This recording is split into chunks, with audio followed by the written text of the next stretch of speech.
Hi friends, welcome back to our channel. ಸ್ನೇಹಿತರೆ, ಶುಭೋದಯ. ಈಗ ನಿನ್ನೆಯ ತರಗತಿಯಲ್ಲಿ ನಾವು ಪ್ರಜಾಪ್ರಭುತ್ವಕ್ಕೆ ಸವಾಲುಗಳ ಬಗ್ಗೆ ನಾವು ವಿಚಾರವನ್ನು ವಿನಿಮಯ ಮಾಡ್ಕೊತಾ ಇದ್ದೋ. ಈ ದಿನ ಅದನ್ನೇ ಮುಂದುವರಿಸೋಣ. ಮುಂದಿನ ಪ್ರಜಾಪ್ರಭುತ್ವದ ಪ್ರಮುಖವಾದಂತಹ ಸವಾಲು ಅಂತ ಅಂದರೆ ನಿಮಗೆ ಲಿಂಗಾಧಾರಿತ ತಾರತಮ್ಯ. ಲಿಂಗಾಧಾರಿತ ತಾರತಮ್ಯ ಅಂತ ಅಂದರೆ ನೋಡಿ, ಭಾರತ ಸಂಪ್ರದಾಯದ ನಾಡು. ಒಂದು ರೀತಿಯಲ್ಲಿ ಈ ಸಂಪ್ರದಾಯದಲ್ಲಿ ಪುರುಷನಿಗೆ ಪ್ರಮುಖವಾದಂತಹ ಪ್ರಾಧಾನ್ಯತೆಯನ್ನು ನೀಡಿರೋದನ್ನು ಕೂಡ ನಾವಿಲ್ಲಿ ಗಮನಿಸ್ಕೊಬೋದು. ಶತಶತಮಾನಗಳಿಂದಲೂ ಕೂಡ ಇದನ್ನೇ ನಾವಿಲ್ಲಿ ಕಾಣ್ಕೊಂಬರ್ತಾ ಇದ್ದೀವಿ. ಮೋಸ್ಟ್ ಪ್ರಾಬಲಿ ಇನ್ನು ಮುಂದಿನ ದಿನಗಳಲ್ಲೂ ಕೂಡ ಸ್ವಲ್ಪ ಇದು ಬರ್ತಾ ಬರ್ತಾ ಕಮ್ಮಿ ಆಗ್ಬೋದು ಅನ್ನೋದು ಒಂದು ಅನಿಸಿಕೆ. ಅಂದರೆ ಇಲ್ಲಿ ಮೊದಲನೇದಾಗಿ ನೋಡೋಣ, ಮಹಿಳಾ ಮೀಸಲಾತಿ ಒಂದು ಸಮರ್ಥನೆ ಅನ್ನೋದ್ರ ಬಗ್ಗೆ ತಿಳ್ಕೊಳ್ಳೋಣ. ನೋಡಿ, ಭಾರತದ ಸಂವಿಧಾನದ ರಚನಾಕಾರರು ನಮ್ಮ ಸಂವಿಧಾನದಲ್ಲಿ ಪ್ರತಿಯೊಬ್ಬರಿಗೂ ಕೂಡ ಶಿಕ್ಷಣ, ಉದ್ಯೋಗ, ಪ್ರಾತಿನಿಧಿಕ ಸಂಸ್ಥೆಗಳಂದರೆ ಅದು ಸರ್ಕಾರಿ ವಲಯ ಇರ್ಬೋದು, ಅರೆ ಸರ್ಕಾರಿ ವಲಯ ಇರ್ಬೋದು, ಎಲ್ಲ ರಂಗಗಳಲ್ಲೂ ಕೂಡ ಮಹಿಳೆಯರಿಗೆ ಸೂಕ್ತ ಮೀಸಲಾತಿಯನ್ನು ನೀಡಬೇಕು ಅಥವಾ ಕಲ್ಪಿಸಬೇಕು ಅಂತ ಹೇಳ್ಕೊಂಬಂದಿರೋದನ್ನು ಕೂಡ ನಾವಿಲ್ಲಿ ಗಮನಿಸ್ಕೊಬೋದು. ಶಿಕ್ಷಣ ಇಲ್ಲಿ ಮೊದಲನೇದಾಗಿ, ಇಲ್ಲಿ ಶಿಕ್ಷಣ ಅಂತ ಅಂದರೆ ನೋಡಿ, ಪ್ರತಿಯೊಬ್ಬ ವ್ಯಕ್ತಿಗೂ ಕೂಡ ಈ ಶಿಕ್ಷಣವನ್ನು ನೀಡೋದ್ರ ಮೂಲಕ ಮಾತ್ರ ಈ ಲಿಂಗಾಧಾರಿತ ತಾರತಮ್ಯವನ್ನು ಹೋಗಲಾಡಿಸ್ಬೋದು.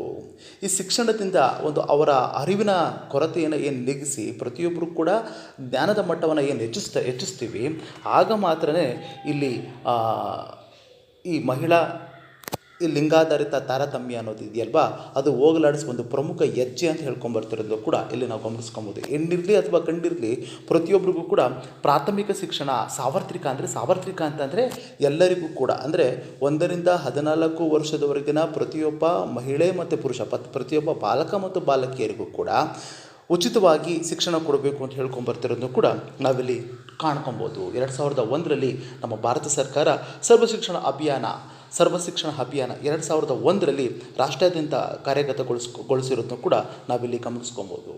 ಅದರ ಜೊತೆಗೆ ಕಸ್ತೂರಿಬಾ ಗಾಂಧಿ ಬಾಲಿಕಾ ವಿದ್ಯಾಲಯಗಳನ್ನು ಸ್ಥಾಪಿಸಿ 75% ಸಮಾಜದಿಂದ ತಿರಸ್ಕೃತಗೊಂಡ ಅಥವಾ ಹಿಂದುಳಿದ ವರ್ಗ, ಪರಿಶಿಷ್ಟ ಜಾತಿ, ಪರಿಶಿಷ್ಟ ಪಂಗಡದವರಿಗೆ 75% ಇಲ್ಲಿ ಮೀಸಲಿಟ್ಟಿರೋದನ್ನು ಕೂಡ ನಾವಿಲ್ಲಿ ಗಮನಿಸ್ಕೊಬೋದು. ಅದೇ ರೀತಿ 25% ಸ್ಥಾನಗಳನ್ನು ಆರ್ಥಿಕವಾಗಿ ಹಿಂದುಳಿದ ಕುಟುಂಬಗಳಿಗೆ, ಬಾಲಕಿಯರಿಗೆ ಮೀಸಲಿರಿಸಿರೋದನ್ನು ಕೂಡ ನಾವಿಲ್ಲಿ ಗಮನಿಸ್ಕೊಬೋದು. ಮತ್ತೊಮ್ಮೆ ಗಮನಿಸಿ ಸ್ನೇಹಿತರೆ, ಕೇಂದ್ರ ಸರ್ಕಾರ ಅಥವಾ ಭಾರತ ಸರ್ಕಾರ ಏನು ಮಾಡ್ಕೊಂಬಂದಿದೆ, ರಾಷ್ಟ್ರಾದ್ಯಂತ ಕಸ್ತೂರಿಬಾ ಗಾಂಧಿಯವರ ಹೆಸರಲ್ಲಿ ಹೆಣ್ಣು ಮಕ್ಕಳಿಗೆ ಶಿಕ್ಷಣವನ್ನು ನೀಡುವಂತಹ ಕೆಲಸವನ್ನು ಮಾಡ್ಕೊಂಬರ್ತಾ ಇದೆ. ಅದೇ ರೀತಿ ನಮ್ಮ ರಾಜ್ಯದಲ್ಲಿ, ನಮ್ಮ ಕರ್ನಾಟಕದಲ್ಲಿ ಕಿತ್ತೂರು ರಾಣಿ ಚೆನ್ನಮ್ಮ ವಸತಿ ಶಾಲೆಗಳನ್ನ ಸ್ಥಾಪಿಸಿರೋದು ಕೂಡ ನಾವಿಲ್ಲಿ ಗಮನಿಸ್ಕೊಬೋದು. ಕಿತ್ತೂರು ರಾಣಿ ಚೆನ್ನಮ್ಮ ವಸತಿ ಶಾಲೆಗಳಲ್ಲಿ ಹೆಣ್ಣು ಮಕ್ಕಳಿಗೆ ಶಿಕ್ಷಣ ಮತ್ತು ವಸತಿಯನ್ನು ನೀಡೋದ್ರ ಮೂಲಕ ನಾವಿಲ್ಲಿ ಗಮನಿಸ್ಕೊಬೋದು. ಇತ್ತೀಚೆಗೆ ನೀವು ಗಮನಿಸ್ಕೊಂಬಂದರೆ ಪ್ರತಿಯೊಂದು ರಾಜ್ಯಗಳಲ್ಲೂ ಕೂಡ ಹೆಣ್ಣು ಮಕ್ಕಳಿಗೆ ಶಿಕ್ಷಣಕ್ಕೆ ಸಂಬಂಧಪಟ್ಟಂತೆ ಹಲವಾರು ಕಾರ್ಯಕ್ರಮಗಳನ್ನ ಮಾಡ್ಕೊಂಬಂದಿದೆ. ನಮ್ಮ ಕರ್ನಾಟಕದಲ್ಲಿ ಉಚಿತವಾಗಿ ಬೈಸಿಕಲ್ ನಾವು ಕೊಟ್ಟಿರೋದು ಕೂಡ ನಾವಿಲ್ಲಿ ಗಮನಿಸ್ಕೊಬೋದು. ಅದೇ ರೀತಿ ಪ್ರಾಥಮಿಕದಿಂದ ಅವರ ಉನ್ನತ ವ್ಯಾಸಂಗದವರೆಗೂ ಕೂಡ ಅವರೇನಾದರೂ ಸರ್ಕಾರಿ ಶಾಲೆಗಳಲ್ಲಿ ಅಥವಾ ಸರ್ಕಾರಿ ಅನುದಾನಿತ ಶಾಲೆಗಳಲ್ಲಿ ಏನಾದರೂ ವಿದ್ಯಾಭ್ಯಾಸವನ್ನು ಮಾಡಿದ್ರೆ ಅವರಿಗೆ ಉಚಿತವಾಗಿ ಅಥವಾ ಫೀಸಲ್ಲಿ ಕನ್ಸೆಷನ್ ಇರೋದನ್ನು ಕೂಡ ನಾವಿಲ್ಲಿ ಕಾಣುವಂತಹ ಒಂದು ಅಂಶ. ಎರಡನೇದಾಗಿ ನೋಡೋಣ, ಇಲ್ಲಿ ಉದ್ಯೋಗ. ಇಲ್ಲಿ ಮಹಿಳೆಯರು ಸ್ವತಂತ್ರ ಮತ್ತು ಗೌರವಾನ್ವಿತ ಜೀವನವನ್ನು ನಡೆಸಲು ಅನುಕೂಲವಾಗುವಂತೆ, ಇಲ್ಲಿ ಗೌರವಯುತವಾದಂತಹ ಜೀವನ ಅಂದರೆ ಏನರ್ಥ, ಅವರ ಆರ್ಥಿಕವಾಗಿ ಸಬಲರಾಗಬೇಕಲ್ವಾ. ಇವಾಗ ಆರ್ಥಿಕವಾಗಿ ಸಬಲರಾಗಂದ್ರೆ ಏನು ಮಾಡಬೇಕು, ಅವ್ರಿಗೆ ಇಲ್ಲಿ ಉದ್ಯೋಗವನ್ನು ನೀಡಬೇಕು. ನೋಡಿ, ಪ್ರತಿಯೊಬ್ಬರಿಗೂ ಕೂಡ ಆರ್ಥಿಕ ಸ್ವಾತಂತ್ರ್ಯವನ್ನು ನೀಡಿದ್ರೆ ಮಾತ್ರ ಅವರ ಜೀವನ ಹಸನ ಆಗೋದು, ಅಥವಾ ಹೆಣ್ಣಿರಲಿ ಅಥವಾ ಗಂಡಿರಲಿ. ಆ ಕಾರಣಕ್ಕೋಸ್ಕರ ರಾಜ್ಯದ ಸರ್ಕಾರಿ ಸೇವೆಗಳಲ್ಲಿ 33% ಉದ್ಯೋಗವನ್ನು ಮೀಸಲಾತಿಯನ್ನು ನಮ್ಮ ಸಂವಿಧಾನವನ್ನು ನೀಡಿರೋದನ್ನು ಕೂಡ ನಾವಿಲ್ಲಿ ಗಮನಿಸ್ಕೊಬೋದು. ನಿಮಗೆ ಗೊತ್ತಿರಲಿ, ಹೆಣ್ಣು ಮಕ್ಕಳಿಗೆ ಸಪ್ರೇಟಾಗಿ ಕೇವಲ ಹೆಣ್ಣು ಮಕ್ಕಳೇ ನಿರ್ವಹಿಸಿರುವಂತಹ ಪೊಲೀಸ್ ಠಾಣೆಗಳಿದೆ, ಕೆಲವೊಂದು ಬ್ಯಾಂಕ್ಗಳಿರೋದನ್ನು ಕೂಡ ನಾವಿಲ್ಲಿ ಗಮನಿಸ್ಕೊಬೋದು. ಮತ್ತು ನೀವು ಗಮನಿಸ್ಕೊಳ್ಳಿ, ಕೆಲವೊಂದು ಈ ಮಹಿಳೆಯರಿಗೆ ಉದ್ಯೋಗಕ್ಕೆ ಪ್ರೋತ್ಸಾಹ ನೀಡುವ ಸಂದರ್ಭಗಳಲ್ಲಿ ನಮ್ಮ ಕರ್ನಾಟಕ ಸಾರಿಗೆ ಇಲಾಖೆ ಏನು ಮಾಡ್ಕೊಂಬಂದಿದೆ, ಕೆಲವೊಂದು ಭಾಗಗಳಲ್ಲಿ ಅಥವಾ ಕೆಲವೊಂದು ಏರಿಯಾಗಳಲ್ಲಿ ಮಹಿಳೆಯರಿಗೆ ವಿಶೇಷ ಬಸ್ಗಳನ್ನ ಬಿಟ್ಟಿರೋದನ್ನು ಕೂಡ ನಾವಿಲ್ಲಿ ಗಮನಿಸ್ಕೊಬೋದು. ಇತ್ತೀಚಿನ ದಿನಗಳಲ್ಲಿ ಕೇಂದ್ರ ಸರ್ಕಾರ ಮತ್ತು ರಾಜ್ಯ ಸರ್ಕಾರಗಳು ಕೂಡ ಈ ಮಹಿಳೆ ಮತ್ತು ಮಕ್ಕಳ ಕಲ್ಯಾಣ ಇಲಾಖೆಯ ಮೂಲಕ ಮಹಿಳೆಯರು ಆರ್ಥಿಕವಾಗಿ ಸ್ವಾವಲಂಬಿ ಆಗಲಿ ಅನ್ನೋ ಪರ್ಪಸ್ಗೋಸ್ಕರ, ಆರ್ಥಿಕವಾಗಿ ಸ್ವಾವಲಂಬಿ ಆಗೋ ಪರ್ಪಸ್ಗೋಸ್ಕರ ಹಲವಾರು ಯೋಜನೆಗಳನ್ನ ಮಾಡ್ಕೊಂಡು ಬಂದಿದೆ. ನಿಮಗೆ ಮುದ್ರಾ ಯೋಜನೆ ಅಂತ ನೀವು ಗಮನಿಸಿರ್ಬೋದು. ಈ ಮುದ್ರಾ ಯೋಜನೆ ಏನಾಗಿದೆ ಅಂದರೆ, ನಿಮಗೆ ಹೆಣ್ಣು ಮಕ್ಕಳು ಏನಾದರೂ ವಿಶೇಷವಾಗಿ ಸ್ವಂತ ಉದ್ಯೋಗವನ್ನು ನೀವು ಮಾಡ್ತೀನಿ ಅನ್ನೋಂಗಿದ್ರೆ ಅಲ್ಲಿ ಒಂದು ಕೆಲವೊಂದು ವಿಶೇಷ ಸವಲತ್ತುಗಳನ್ನ ನೀಡಿರೋದನ್ನು ಕೂಡ ನಾವಿಲ್ಲಿ ಗಮನಿಸ್ಕೊಬೋದು. ನೋಡಿ, ಇತ್ತೀಚೆಗೆ ಮಹಿಳಾ ರಂಗದಲ್ಲೂ ಕೂಡ ಹಲವಾರು ಪ್ರಮುಖ ಮಹಿಳಾ ಉದ್ಯಮಿಗಳು ಹೆಸರನ್ನು ಮಾಡ್ಕೊಂಡು ಬರ್ತಿದ್ದಾರೆ. ಮುಜುಂದರ್ ಶಾ ಅಂತ ಕೇಳಿರ್ಬೋದು ನೀವು. ನಮ್ಮ ಬಯೋಕಾನ್ನ ಮುಜುಂದರ್ ಶಾ, ನಮ್ಮ ಬೆಂಗಳೂರಿನ ಮುಜುಂದರ್ ಶಾ ಇರ್ಬೋದು, ನಮ್ಮ ಇನ್ಫೋಸಿಸ್ನ ಸುಧಾಮೂರ್ತಿಯವರು ಇರ್ಬೋದು. ಅಂದರೆ ಒಂದು ಲೆಕ್ಕದಲ್ಲಿ ಏನಾಗಿದೆ, ಒಂದು ಗಾದೆ ಇದೆ, ನಿಮಗೆ ಗೊತ್ತಿರಬಹುದು, ಆಡು ಮುಟ್ಟದ ಸೊಪ್ಪಿಲ್ಲ, ಹೆಣ್ಣು ಮಕ್ಕಳು ಸಾಧಿಸ್ತಿರೋ ಕ್ಷೇತ್ರಗಳಿಲ್ಲ. ನೀವು ರಾಜಕೀಯ ರಂಗ ನೀವು ತೊಗೊಂಡ್ರೆ ನಮ್ಮಲ್ಲಿ ಇಂದಿರಾ ಗಾಂಧಿ ಇರ್ಬೋದು, ಮಮತಾ ಬ್ಯಾನರ್ಜಿ ಇರ್ಬೋದು, ಜಯಲಲಿತಾ ಅವರು ಇರ್ಬೋದು, ಸೋನಿಯಾ ಗಾಂಧಿ ಇರ್ಬೋದು. ಓಕೆನಾ. ಸುಮಾರು ನೀವು ಸೇವಾ ವಲಯ ನೀವು ತೊಗೊಂಡ್ರೆ ಮದರ್ ತೆರೇಸಾ ಇರ್ಬೋದು. ಓಕೆನಾ. ಮತ್ತು ನಮ್ಮ ಶಾಕುಂತಲಾ ದೇವಿ, ನಡೆದಾಡುವ ಗಣಕಯಂತ್ರ, ನಮ್ಮ ಕರ್ನಾಟಕದವರು ಮಾನವ ಗಣಕಯಂತ್ರ ಅಂತ ಹೆಂಗೆ ಕರ್ಕೊಂಬರ್ತಾ ಇದ್ದೀವಿ, ಶಾಕುಂತಲಾ ದೇವಿ ಇರ್ಬೋದು. ನಮ್ಮ ಹಿಂದೂಸ್ತಾನಿ ಸಂಗೀತ ಕ್ಷೇತ್ರದಲ್ಲಿ ಗಮನಿಸ್ಕೊಂಡ್ರೆ ನಮ್ಮ ಕರ್ನಾಟಕದ ಗಂಗೂಬಾಯಿ ಆನಗಲ್ ಇರ್ಬೋದು, ಸುಬ್ಬಲಕ್ಷ್ಮಿ ಅವರು ಇರ್ಬೋದು. ವಿಜ್ಞಾನ ಕ್ಷೇತ್ರದಲ್ಲಿ ಕಲ್ಪನಾ ಚಾವ್ಲಾ ಇರ್ಬೋದು, ಕುರತುಲ್ ಹೈದರ್, ಮಹಾದೇವಿ ಶರ್ಮಾ, ನಮ್ಮ ಸಾಲುಮರದ ತಿಮ್ಮಕ್ಕ, ಮೇಧಾ ಪಾಟ್ಕರ್, ಹಲವಾರು ಎಲ್ಲ ರಂಗಗಳಲ್ಲೂ ಕೂಡ ಇವತ್ತು ಮಹಿಳೆಯರು ಉನ್ನತವಾದಂತಹ ಮಟ್ಟದ ಸಾಧನೆಯನ್ನು ಮಾಡ್ಕೊಂಬರ್ತಿರೋದನ್ನು ಕೂಡ ನಾವಿಲ್ಲಿ ಕಾಣುವಂತಹ ಒಂದು ಅಂಶ. ಪ್ರಾತಿನಿಧಿಕ ಸಂಸ್ಥೆಗಳು ನೋಡಿ, ಪ್ರಜಾಪ್ರಭುತ್ವ ವ್ಯವಸ್ಥೆಯಲ್ಲಿ ಮಹಿಳೆಯರ ರಾಜಕೀಯ ಸಬಲೀಕರಣಕ್ಕೋಸ್ಕರ ಸ್ಥಳೀಯ ಸಂಸ್ಥೆಗಳು, ಇಲ್ಲಿ ಸ್ಥಳೀಯ ಸಂಸ್ಥೆಗಳು ಅಂತ ಅಂದರೆ ನಮ್ಮ ನಗರಾಡಳಿತ ಇರ್ಬೋದು, ಅಥವಾ ಗ್ರಾಮ ಪಂಚಾಯತ್ ಇರ್ಬೋದು, ಅಥವಾ ತಾಲೂಕು ಮಟ್ಟದ ಆಡಳಿತ ವ್ಯವಸ್ಥೆ ಅನ್ನೋದೇನಿದೆ, ಅಲ್ಲಿ ನಮ್ಮ ಸಂವಿಧಾನದ ವಿಧಿ 73 ಮತ್ತು 74ನೇ ತಿದ್ದುಪಡಿಯ ಮೂಲಕ ಅಥವಾ ಅಮೆಂಡ್ಮೆಂಟ್ ಮೂಲಕ ಏನಾಗಿದೆ ಅಂತಂದರೆ ಸೂಕ್ತವಾದಂತಹ ಮೀಸಲಾತಿಯನ್ನು ನೀಡಿರೋದನ್ನು ಕೂಡ ನಾವಿಲ್ಲಿ ಗಮನಿಸ್ಕೊಬೋದು. ಓಕೆನಾ. ಇಲ್ಲಿ ಆರ್ಟಿಕಲ್ 243D ಮತ್ತು ಆರ್ಟಿಕಲ್ 243Tಗಳಲ್ಲಿ ಗ್ರಾಮೀಣ ಸ್ಥಳೀಯ ಸಂಸ್ಥೆಗಳಲ್ಲಿ ಮತ್ತು ನಗರ ಸ್ಥಳೀಯ ಸಂಸ್ಥೆಗಳಲ್ಲಿ ಪರಿಶಿಷ್ಟ ಜಾತಿ, ಪರಿಶಿಷ್ಟ ಪಂಗಡ, ಹಿಂದುಳಿದ ವರ್ಗದವರು ಮತ್ತು ಸಾಮಾನ್ಯ ವರ್ಗಗಳ ಮಹಿಳೆಯರಿಗೆ 3 ಮತ್ತು 1 ಅನುಪಾತದಲ್ಲಿ ಮೀಸಲಾತಿಯನ್ನು ಕಲ್ಪಿಸಿರೋದನ್ನು ಕೂಡ ನಾವಿಲ್ಲಿ ಗಮನಿಸ್ಕೊಬೋದು. ಎಲ್ಲಿ ಸ್ಥಳೀಯ ಮಟ್ಟ, ಗ್ರಾಮಾಡಳಿತ ಇರ್ಬೋದು, ಅಥವಾ ನಗರಾಡಳಿತ ಇರ್ಬೋದು, ಅಥವಾ ತಾಲೂಕು ಆಡಳಿತದಲ್ಲಿ ಇರ್ಬೋದು. ಅದೇ ರೀತಿ ಅಧ್ಯಕ್ಷ ಮತ್ತು ಉಪಾಧ್ಯಕ್ಷರ ಸ್ಥಾನಗಳಲ್ಲಿಯೂ ಕೂಡ ಈ ಮಹಿಳಾ ಮೀಸಲಾತಿ ಅನ್ವಯ ಆಗುತ್ತೆ. ಕರ್ನಾಟಕದಲ್ಲಿ 50% ಈ ಮೀಸಲಾತಿಯನ್ನು ಕಲ್ಪಿಸಿರೋದು ಕೂಡ ನಾವಿಲ್ಲಿ ಗಮನಿಸ್ಕೊಬೋದು. ಅದೇ ರೀತಿ ಕೇಂದ್ರ ಮತ್ತು ರಾಜ್ಯ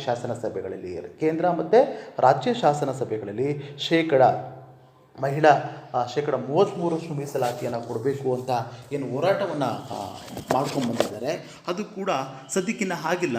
ಮುಂದೆ ಒಂದಲ್ಲ ಒಂದು ದಿನ ಅದು ಆಗೋದನ್ನು ಕೂಡ ನಾವಿಲ್ಲಿ ಗಮನಿಸ್ಕೊಬೋದು. ನೋಡಿ, ನಮ್ಮ ಸಂವಿಧಾನ ಅನ್ನೋದೇನಿದೆಯಲ್ವಾ, ಲಿಂಗಾಧಾರಿತ ಅಸಮಾನತೆಯನ್ನು ಹೋಗಲಾಡಿಸುವ ಉದ್ದೇಶದಿಂದ ನಮ್ಮ ಸಂವಿಧಾನದಲ್ಲಿ ಕೆಲವೊಂದು ಹಕ್ಕುಗಳನ್ನ ನೀಡಿದೆ ಪ್ರತಿಯೊಬ್ಬರಿಗೂ ಕೂಡ. ಆರ್ಟಿಕಲ್ 15 ಏನು ಹೇಳುತ್ತೆ, ವಿಧಿ 15 ಏನು ಹೇಳುತ್ತೆ, ಮೂಲಭೂತ ಹಕ್ಕುಗಳಲ್ಲಿ ಲಿಂಗಾಧಾರಿತ ತಾರತಮ್ಯವನ್ನು ನಿರ್ಮೂಲನೆ ಮಾಡುವುದು, ಹೆಣ್ಣಿರಲಿ ಅಥವಾ ಗಂಡಿರಲಿ. ಸಾರ್ವಜನಿಕ ಸೇವೆಗಳಲ್ಲಿ ಸಮಾನವಾದಂತಹ ಅವಕಾಶ, ಅಂದರೆ ಇಲ್ಲಿ ಲಿಂಗಭೇದ ಭಾವವಿಲ್ಲದೆ ಸಾರ್ವಜನಿಕ ಸೇವೆಗಳಲ್ಲಿ ಸರ್ಕಾರಿ ವಲಯಗಳನ್ನು ಗಮನಿಸ್ಕೊಬೋದು. ಉನ್ನತ ಮಟ್ಟವಾದಂತಹ IAS ಆಫೀಸರ್ ಇವತ್ತು ಹೆಣ್ಮಕ್ಳುಗಳು ಇರೋದನ್ನು ಕೂಡ ನಾವಿಲ್ಲಿ ಗಮನಿಸ್ಕೊಬೋದು.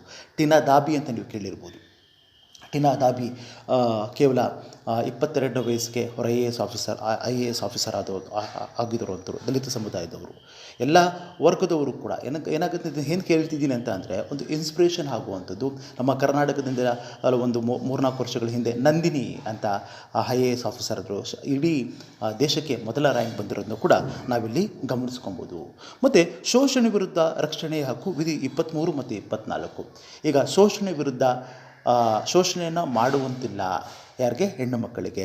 ಸಮಾನ ಕೆಲಸಕ್ಕೆ ಸಮಾನ ವೇತನ, ಹೆಣ್ಣು ಮಕ್ಕಳಿರಲಿ ಅಥವಾ ಗಂಡು ಮಕ್ಕಳಿರಲಿ, ಅವರು ಏನು ಕೆಲಸವನ್ನು ಮಾಡ್ತಾರೆ ಸಮಾನವಾದಂತಹ ವೇತನ ನೀಡಬೇಕು ಅಂತ ನಮ್ಮ ಆರ್ಟಿಕಲ್ 39D ಹೇಳ್ಕೊಂಬರ್ತಿರೋದು ಕೂಡ ನಾವಿಲ್ಲಿ ಗಮನಿಸ್ಕೊಬೋದು.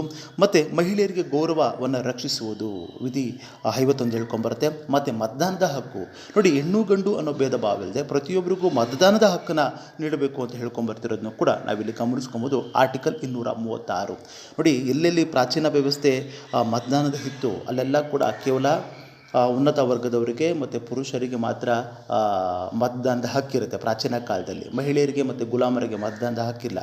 ಇಡೀ ವಿಶ್ವದಾದ್ಯಂತ ಎಲ್ಲಾದರೂ ಮಹಿಳೆಯರಿಗೆ ಮೊದಲ ವೋಟಿಂಗ್ ಪವರ್ನ ಕೊಟ್ಟಿದ್ದಾರೆ ಅಂತ ಅಂದರೆ ಅಲ್ಲಿ ಕೇವಲ ನ್ಯೂಜಿಲೆಂಡ್ನಲ್ಲಿ ಮಾತ್ರ. ನಂತರದಲ್ಲಿ ಬದಲಾವಣೆಗಳಾಗ್ತಾ ಮತದಾನದ ಹಕ್ಕು ಎಲ್ಲ ರಂಗಗಳಲ್ಲೂ ಕೂಡ ಮಹಿಳೆಯರು ಪ್ರಾಬಲ್ಯವನ್ನು ಸಾಧಿಸಿರೋದನ್ನು ಕೂಡ ನಾವಿಲ್ಲಿ ಗಮನಿಸ್ಕೊಬೋದು. ಅದೇ ರೀತಿ 1992ರಲ್ಲಿ ಜನವರಿಯಲ್ಲಿ 1992 ಜನವರಿಯಲ್ಲಿ ರಾಷ್ಟ್ರೀಯ ಮಹಿಳಾ ಆಯೋಗವನ್ನು ರಚಿಸುತ್ತೆ. ಇದರ ಮುಖ್ಯ ಕೇಂದ್ರ ಬಂದ್ಬಿಟ್ಟು ದೆಹಲಿಯಲ್ಲಿ ಇರೋದನ್ನು ಕೂಡ ನಾವಿಲ್ಲಿ ಗಮನಿಸ್ಕೊಬೋದು. ಓಕೆನಾ. ಅದೇ ರೀತಿ ಭಾರತ ಈ ಮಹಿಳೆಯರ ವಿರುದ್ಧ ತಾರತಮ್ಯವನ್ನು ಹೋಗಲಾಡಿಸುವ ಉದ್ದೇಶದಿಂದ ವಿಶ್ವಸಂಸ್ಥೆ ಒಂದು ನಿರ್ಣಯಕ್ಕೆ ಜುಲೈ 30, 1980ರಲ್ಲಿ ಸಹಿ ಹಾಕಿರೋದನ್ನು ಕೂಡ ನಾವಿಲ್ಲಿ ಗಮನಿಸ್ಕೊಬೋದು. ಅಂತಾರಾಷ್ಟ್ರೀಯ ಮಹಿಳಾ ದಿನಾಚರಣೆ ಮಾರ್ಚ್ 8 ಸೆಲೆಬ್ರೇಷನ್ ನಾವು ಮಾಡ್ತಾ ಇದ್ದೀವಿ. ಮತ್ತು ಇಲ್ಲಿ ಇನ್ನೊಂದು ಗಮನಿಸ್ಕೊಬೇಕು, ಇದರ ಮುಂದಿನ ಒಂದು ಪ್ರಮುಖವಾದಂತಹ ತೊಡಕು ಯಾವುದು ಅಂದರೆ ನಿಮಗೆ ಅನಕ್ಷರತೆ. ಓಕೆ ಅಲ್ವಾ. ನೋಡಿ, ಪ್ರಜಾಪ್ರಭುತ್ವ ಯಶಸ್ವಿ ಆಗಬೇಕು ಅಂತ ಅಂದರೆ ಪ್ರಮುಖವಾಗಿ ಬೇಕಾಗಿರುವಂತಹ ಇನ್ನೊಂದು ವೇದಿಕೆ ಯಾವುದು ಅಂತ ಅಂದರೆ ನಿಮಗೆ ಅದು ಅನಕ್ಷರತೆಯನ್ನು ಹೋಗಲಾಡಿಸುವ ಸಾಕ್ಷರತೆ. ಓಕೆ ಅಲ್ವಾ. ಇಲ್ಲಿ ಪ್ರತಿಯೊಬ್ಬರನ್ನೂ ಕೂಡ ಅಕ್ಷರಸ್ಥರನ್ನಾಗಿ ಮಾಡಿದ್ರೆ ಮಾತ್ರ, ಅಕ್ಷರಸ್ಥ ಅಂದರೆ ಏನು, ಆ ವ್ಯಕ್ತಿ ಯಾವುದೇ ಭಾಷೆಯಲ್ಲಿ ಓದಲು ಮತ್ತು ಬರೆಯಲು ಅದರ ಅರ್ಥವನ್ನು ತಿಳ್ಕೊಂಡ್ರೆ ಸಾಕು, ಆಗ ಅವನು ಅಕ್ಷರಸ್ಥ ಆಗಿದ್ದಾನೆ. ಅವನು ಓದೋಕ್ಕೂ ಬರೆಯಬೇಕು ಮತ್ತು ಬರೆಯೋಕ್ಕೂ ಬರಬೇಕು. ಏನು ಓದಿದ್ದು ಮತ್ತು ಏನು ಬರೀತಾನೆ ಅದನ್ನು ಅರ್ಥ ಮಾಡ್ಕೊಳ್ಳುವಂತಹ ಸ್ಥಿತಿಯನ್ನು ನಾವಿಲ್ಲಿ ಸಾಕ್ಷರತೆ ಅಂತ ಹೇಳ್ಕೊಂಬರ್ತಿರೋದನ್ನು ಕೂಡ ನಾವಿಲ್ಲಿ ಗಮನಿಸ್ಕೊಬೋದು. ಪ್ರಖ್ಯಾತವಾದಂತಹ ಅರ್ಥಶಾಸ್ತ್ರಜ್ಞರು, ಭಾರತಕ್ಕೆ ಮೊದಲ ಅರ್ಥಶಾಸ್ತ್ರದ ನೊಬೆಲ್ ತಂದಂತಹ ಅಮರ್ತ್ಯ ಸೇನ್ ಅವರು ಏನು ಹೇಳ್ಕೊಂಬರ್ತಾರೆ, ಅನಕ್ಷರತೆಯನ್ನು ಒಂದು ಅಸ್ವತಂತ್ರ ಅಂತ ಹೇಳ್ಕೊಂಬರ್ತಿರೋದನ್ನು ಕೂಡ ನಾವಿಲ್ಲಿ ಗಮನಿಸ್ಕೊಬೋದು. ಓಕೆನಾ. ಇಲ್ಲಿ ಈ ಅನಕ್ಷರತೆಗೆ ಪ್ರಮುಖವಾದಂತಹ ಕಾರಣ ಯಾವುದು ಅಂತ ನಿಮಗೆ ಮಿತಿಮೀರಿದ ಜನಸಂಖ್ಯೆ ಅಲ್ವಾ. ಇಲ್ಲಿ ಮಿತಿಮೀರಿದ ಜನಸಂಖ್ಯೆ ಅನ್ನೋದೇನಿದೆಯಲ್ವಾ, ಇದು ಕೂಡ ಒಂದು ಅನಕ್ಷರತೆಗೆ ಒಂದು ಪ್ರಮುಖವಾದಂತಹ ಕಾರಣ. ಎರಡನೇದು ಬಡತನ. ಇಲ್ಲಿ ಬಡತನ ಅಂತ ಅಂದರೆ ಇವತ್ತಿಗೂ ಕೂಡ ಎಷ್ಟೋ ಮಕ್ಕಳು ಏನಾಗುತ್ತೆ, ಅಪೌಷ್ಟಿಕತೆಯ ಕೊರತೆಯಿಂದ, ರಕ್ತಹೀನತೆಯಿಂದ ಹುಟ್ಟಿದ ಕೆಲವಾರು ದಿನಗಳಲ್ಲಿ ಅದನ್ನು ಸಾವನ್ನಪ್ತಿರೋದನ್ನು ಕೂಡ ನಾವಿಲ್ಲಿ ಗಮನಿಸ್ಕೊಬೋದು ಅಲ್ವಾ. ಇತ್ತೀಚಿನ ದಿನಗಳನ್ನು ಗಮನಿಸ್ಕೊಂಡಿರುವುದು ಈ ಬಡತನದಿಂದ ಎಷ್ಟೋ ಮಕ್ಕಳು ಶಿಕ್ಷಣದಿಂದ ವಂಚಿತರಾಗಿದ್ದಾರೆ. ಅದಕ್ಕೆ ಕಾರಣ ಏನು, ಕಡಿಮೆ ಆದಾಯ ಇರ್ಬೋದು, ಬಡತನ ಇರ್ಬೋದು, ಸಾಮಾಜಿಕವಾಗಿ ಹಿಂದುಳಿದಿರ್ಬೋದು. ಇದೆಲ್ಲನೂ ಕೂಡ ಸಾಮಾಜಿಕ ಹಿಂದುಳಿಕೆ ಅನ್ನೋದೇನಿದೆಯಲ್ವಾ, ಎಸ್ಪೆಷಲಿ ಈ ಸಾಮಾಜಿಕವಾಗಿ ಹಿಂದುಳಿದೋರಿಗೆ ಈ ಗ್ರಾಮೀಣ ಪ್ರದೇಶಗಳಲ್ಲೂ ಕೂಡ ಈ ರೂಢಿ ಸಂಪ್ರದಾಯಗಳು ಮತ್ತು ಈ ಮೂಢನಂಬಿಕೆಗಳು ಮತ್ತು ಹೆಣ್ಣಿಗೆ ಶಿಕ್ಷಣ ಕೊಟ್ಟರೆ ಏನು ಅನುಕೂಲ ಇದೆ, ಮುಂದೆ ಯಾವುದಾದ್ರು ಒಂದಿನ ಗಂಡನ ಮನೆಗೆ ಹೋಗುವಂಥ ಏನೋ ಮನಸ್ಥಿತಿ ಅನ್ನೋದು ಇದೆಯಲ್ವಾ, ಇದೆಲ್ಲ ಕೂಡ ಆ ಹೆಣ್ಣು ಮಕ್ಕಳಿಗೆ ಪ್ರಾಥಮಿಕ ಶಿಕ್ಷಣವನ್ನು ನಿರಾಕರಿಸಲು ಒಂದು ಪ್ರಮುಖವಾದಂತಹ ಕಾರಣ ಅಂತ ಹೇಳ್ಕೊಂಬರ್ತಿರೋದನ್ನು ಕೂಡ ನಾವಿಲ್ಲಿ ಗಮನಿಸ್ಕೊಬೋದು. ಇಲ್ಲಿ ನೆಕ್ಸ್ಟು ಬಾಲಕಾರ್ಮಿಕ ಪದ್ಧತಿ ಈ ಅನಕ್ಷರತೆಗೆ ಇನ್ನೊಂದು ಪ್ರಮುಖವಾದಂತಹ ಕಾರಣ.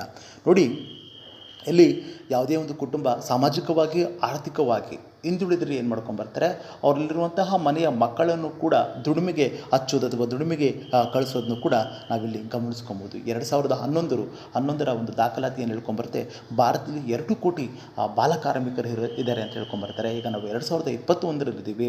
ಮೋಸ್ಟ್ ಪ್ರಾಬಬ್ಲಿ 2 ರಿಂದ 4 ಆದರೂ ಆಗಿರ್ಬೋದು, 4 ರಿಂದ 8 ಆದರೂ ಕೂಡ ಇಲ್ಲಿ ಆಗಿರುವಂತಹ ಅಂಶ ಅಂತ ಹೇಳ್ಕೊಂಬರ್ತಿರೋದನ್ನು ಕೂಡ ಕೆಲಸಕ್ಕೆ ನೋಡ್ಕೊಬೋದು. ಇವರೆಲ್ಲ ಎಲ್ಲೆಲ್ಲಿ ಕೆಲಸ ಮಾಡ್ತಾರೆ ಬಾಲಕಾರ್ಮಿಕರು ಅಂತ ಅಂದರೆ, ಚಿಕ್ಕ ಪುಟ್ಟ ಹೋಟೆಲ್ಗಳಿರ್ಬೋದು, ಸಣ್ಣ ಪ್ರಮಾಣದ ಕೈಗಾರಿಕೆಗಳಿರ್ಬೋದು, ಈ ಪಟಾಕಿ ಕಾರ್ಖಾನೆಗಳಿರ್ಬೋದು, ಎಲ್ಲ ಕಡೆಯೂ ಕೂಡ ಈ ಬಾಲಕಾರ್ಮಿಕರು ಕೆಲಸವನ್ನು ಮಾಡ್ಕೊಂಬರ್ತಿರೋದನ್ನು ಕೂಡ ನಾವಿಲ್ಲಿ ಗಮನಿಸ್ಕೊಬೋದು ಅಲ್ವಾ. ಇದು ಒಂದು ಪ್ರಮುಖವಾದಂತಹ ತೊಡಕು ಇಲ್ಲಿಗೆ ಪ್ರಜಾಪ್ರಭುತ್ವ ಯಶಸ್ವಿ ಆಗದಲ್ಲಿರೋದಕ್ಕೆ. ನೆಕ್ಸ್ಟು ಕಳಪೆ ಗುಣಮಟ್ಟದ ಮೂಲಸೌಕರ್ಯಗಳು.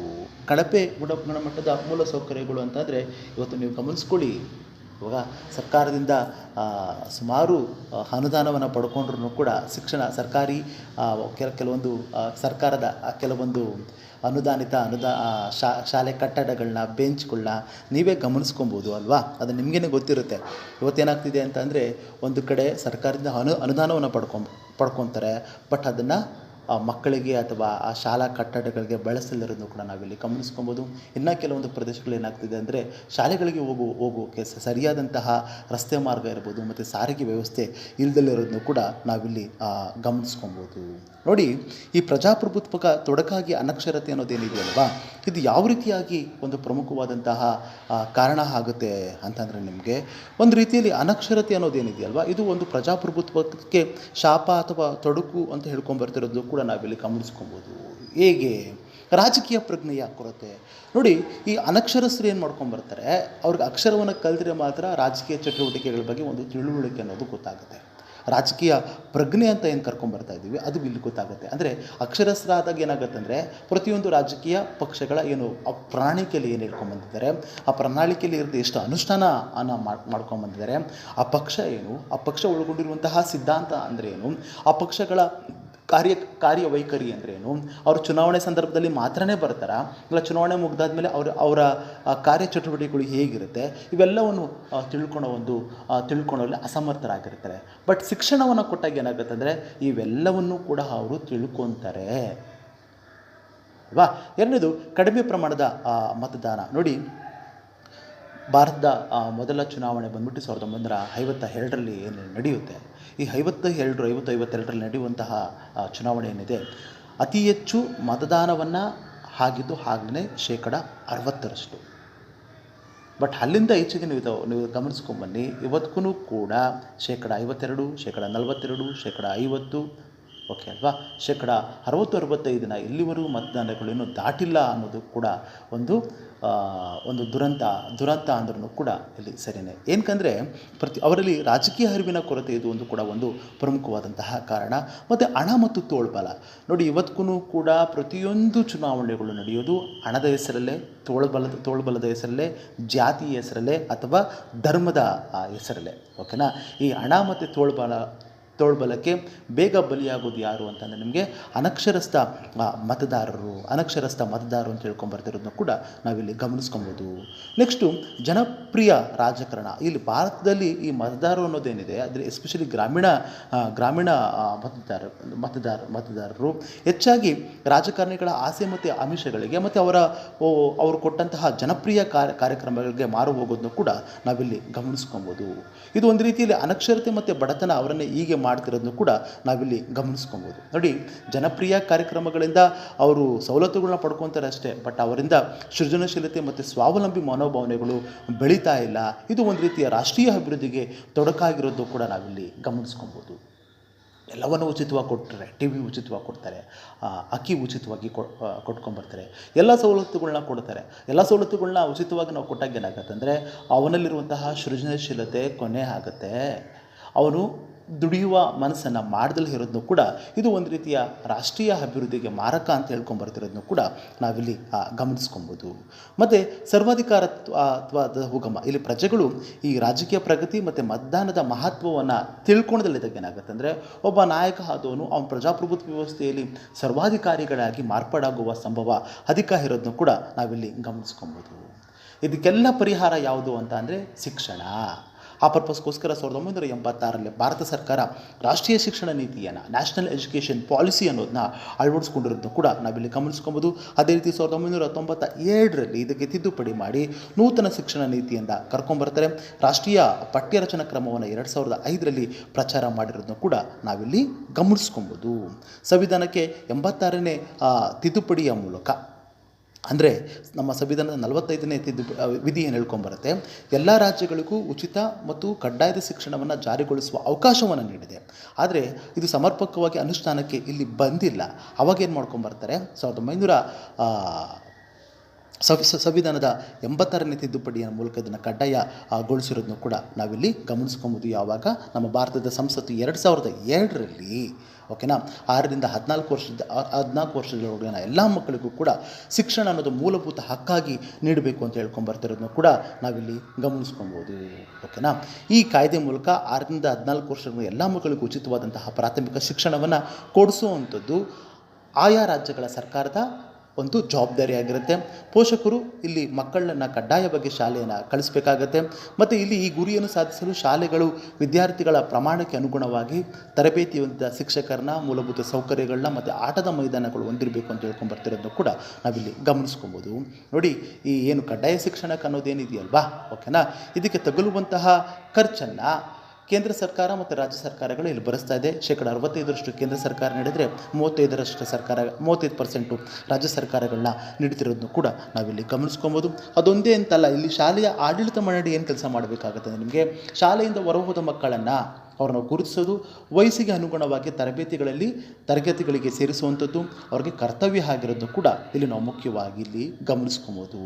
ಇಲ್ಲಿ ಕಡ್ಡಾಯ ಶಿಕ್ಷಣದ ಹಕ್ಕು ಅನ್ನೋದೇನಿದೆಯಲ್ವಾ, ಇಲ್ಲಿ ಸೆಕ್ಷನ್ 12(1) ಈ ಖಾಸಗಿ ಅನುದಾನಿತ ಅಲ್ಪಸಂಖ್ಯಾತರ ಅನುದಾನಿತ ರಹಿತಗಳು, ಹಿಂದುಳಿದ ವರ್ಗಗಳ ಮತ್ತು ದುರ್ಬಲ ವರ್ಗಗಳಿಗೆ ಸೇರಿದ ಮಕ್ಕಳಿಗೆ 25% ಮೀಸಲಾತಿಯನ್ನು ಕಲ್ಪಿಸಬೇಕು ಅಂತ ಹೇಳ್ಕೊಂಬರ್ತಿರೋದನ್ನು ಕೂಡ ನಾವಿಲ್ಲಿ ಈ ಕಡ್ಡಾಯ ಶಿಕ್ಷಣದ ಹಕ್ಕಿನಲ್ಲಿ ನಾವಿಲ್ಲಿ ಕಾಣ್ಕೊಬೋದು.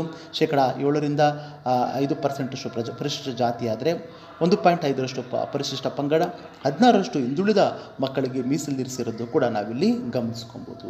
ಓಕೆನಾ, ಇಲ್ಲಿ ಮುಂದಿನ ಒಂದು ಪ್ರಜಾಪ್ರಭುತ್ವದ ಒಂದು ಮಾರಕಾಂಶ ಯಾವುದು ಅಂತ ಅಂದರೆ ಕೋಮುವಾದ. ನೋಡಿ, ಈ ಕೋಮುವಾದ ಅನ್ನೋದು ಇಷ್ಟೇ ಒಂದು ಕೋಮುವಾದ ಅಂತ ಅಂದರೆ, ಯಾವುದಾದ್ರೂ ಒಂದು ನಿರ್ದಿಷ್ಟ ವರ್ಗದ ಗುಂಪಿಗೆ